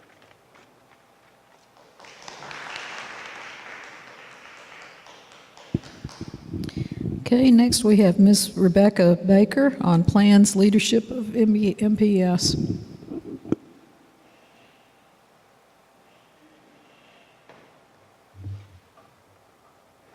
Good evening. When arranging my thoughts about what to discuss tonight, I kept coming back to the slogan, MPS Moving Forward, Together. Although we have this slogan plastered all over schools and media outlets, what does it really mean? Since March, I have emailed and asked the board about plans for starting back to school in August. I have asked about plans addressing COVID and what protocol will be in place, along with how we will address the learning loss that is so prevalent throughout MPS. And for the last 6 months, the only responses I've received are that we have a fluid plan to address COVID, and we are going to reach a lot of MPS students through the summer program. Parents feel totally in the dark about the upcoming school year, and even some question whether the children will actually step foot in the classroom on the first day. And then today, one parent mentioned a frequently asked questions for 2021 to 2022 school year. I hadn't heard anything about this document. Numerous others in the conversation said they hadn't either. This document, although very general, answers some questions that we as parents and even teachers have been extremely anxious about, but it doesn't answer the specifics like will a student be required to quarantine. You all say the COVID plan is fluid, but the specifics are something we as parents deserve to know, even if they change, so that expectations are set before the positive cases are determined. I would like to ask that you consider reviewing and adopting the 20-page document that the back to school guidance put out by Scott Harris and the Alabama Department of Public Health. It is very specific about dealing with COVID in the K through 12 classroom setting. We all know COVID isn't going away, but we can't have another year like last year, where a majority of the school year was taught in a virtual setting. On another note, last January, when students were sent home for virtual learning, the teachers were sent home as well. I spoke with teachers who felt that teaching from home was not only detrimental to the children and their education, but was also a burden on the teachers. These teachers wanted to teach virtually from their own classrooms, but they weren't giving that option. To this day, I cannot wrap my head around why teachers were not given this option. This leads me to two challenges for the MPS board and leadership. First, increased communication to the parents and teachers of MPS and the community in general. The teachers, children, parents of MPS have been through so many unknowns, and that any communication of information that can mitigate the unknowns should be a top priority. The second challenge is to be proactive and transparent in the planning process, whether that be planning for COVID, the use of the new property tax increase money, or the selection of the next individual to help MPS move forward. The past year and a half have been hard for us all. It's been a challenge for the school system, businesses, families, etc. But we have to move forward and even push forward for the children of MPS. You don't get a second chance at a child's education. It's our duty to get them up to speed so they can have the opportunity they deserve. And if we take the right steps, these children will flourish. As Principal Wright said, it must be about the children. The leadership sets the tone. You are the leaders, and we're counting on you to set the right tone. Thank you.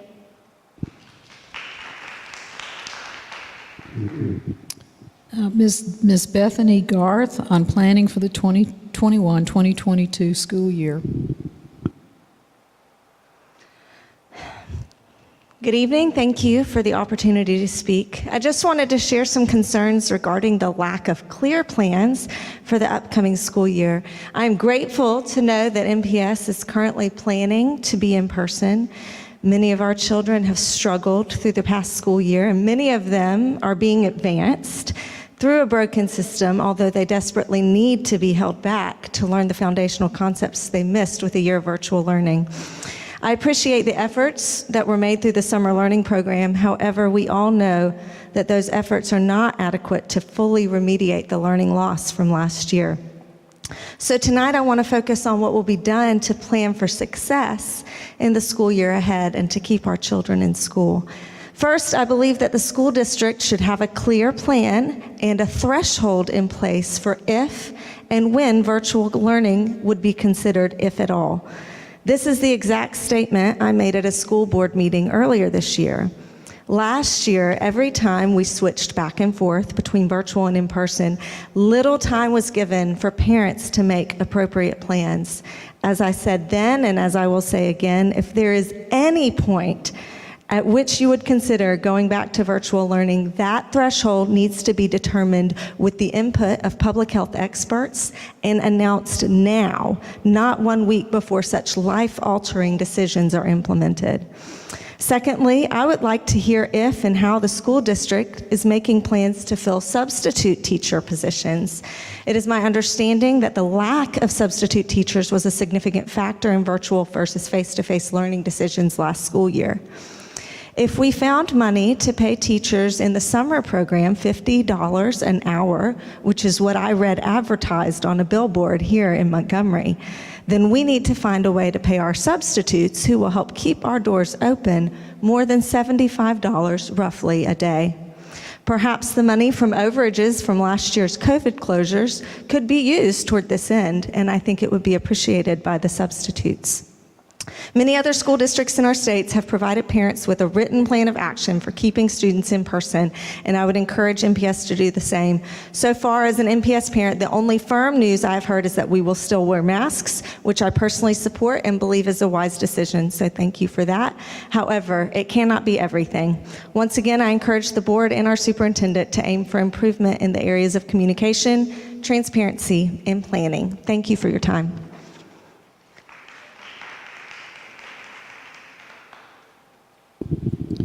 And finally, we have Ms. Patricia Wooden on back-to-school plans related to COVID. Thank you for this opportunity. I am a little bit astonished that we've sat here for over 2 hours of a work session and the first discussion of COVID is coming from parents. On March 13th, 2020, the world as we knew it shifted its axis and the life of COVID began. As a frontline healthcare worker, I am well versed in the changing narrative and guidelines surrounding COVID-19. Because this was a novel virus, the understanding and the approach to the virus was and continues to evolve. This is why I felt it was so important for MPS to establish a COVID task force that was a multidisciplinary team consisting of pediatricians, clergy, pulmonologists, nurses, teachers, parents, administrators, and business stakeholders.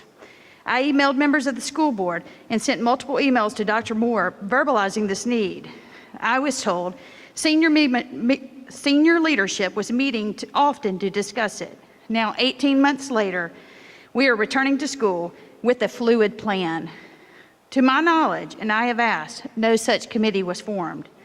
I can assure you that your local hospitals have a multi-phase plan that has clear triggers, steps for managing cases, and the care of our community.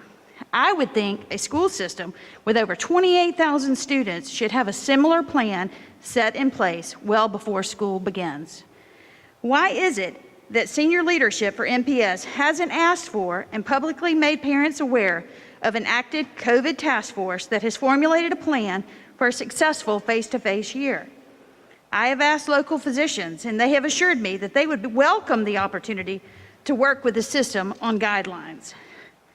A task force could answer some tough questions like, will COVID cases be handled on a per-school basis, or will MPS continue to have a one-size-fits-all approach? Such a task force would reassure the community that a well-thought-out plan based on science and current leadership, current guidelines would be followed. The yo-yo between face-to-face and virtual put teachers and parents in a bind. This cannot be the approach to our school year. COVID-19 cases will occur. It's a reality that can't be avoided. Is a plan set for how we will handle this when a school has cases? Just like our children thrive in an environment with guidelines, so do parents. Can you share these guidelines and plans? Adequate planning and communicating this clear plan, like the one that was emailed to the board last week by a parent, is what I am asking for. 18 months into this pandemic, we should have a game plan that all parents have been given well before the week school starts. I would ask you, is this an example of being well prepared, exhibiting strong leadership, and moving forward? Thank you for your time.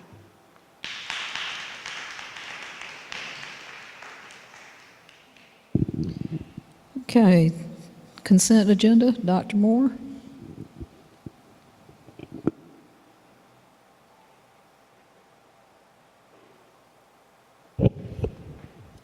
Board members, I recommend approval of the consent agenda items A through G. Is there a motion? Madam President, I move to accept the superintendent's recommendation to approve the consent agenda items A through G. I second. Okay, any discussion? All in favor with a show of hands? It's unanimous. Dr. Moore? Thank you. I recommend consider for approval the personnel report, certified personnel. Is there a motion?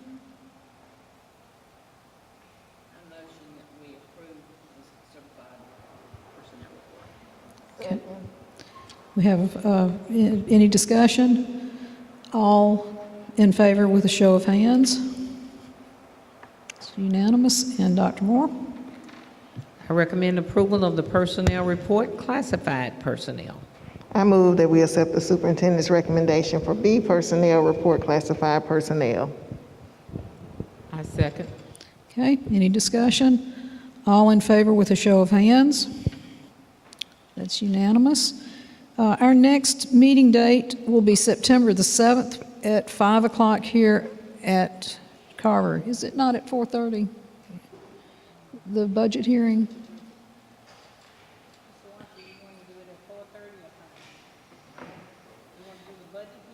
Is it 5? Okay, 4:30, the first budget hearing here at Carver. The second budget hearing will be on September 14th, and our next regular meeting will be here on September 14th. And with that, we are adjourned.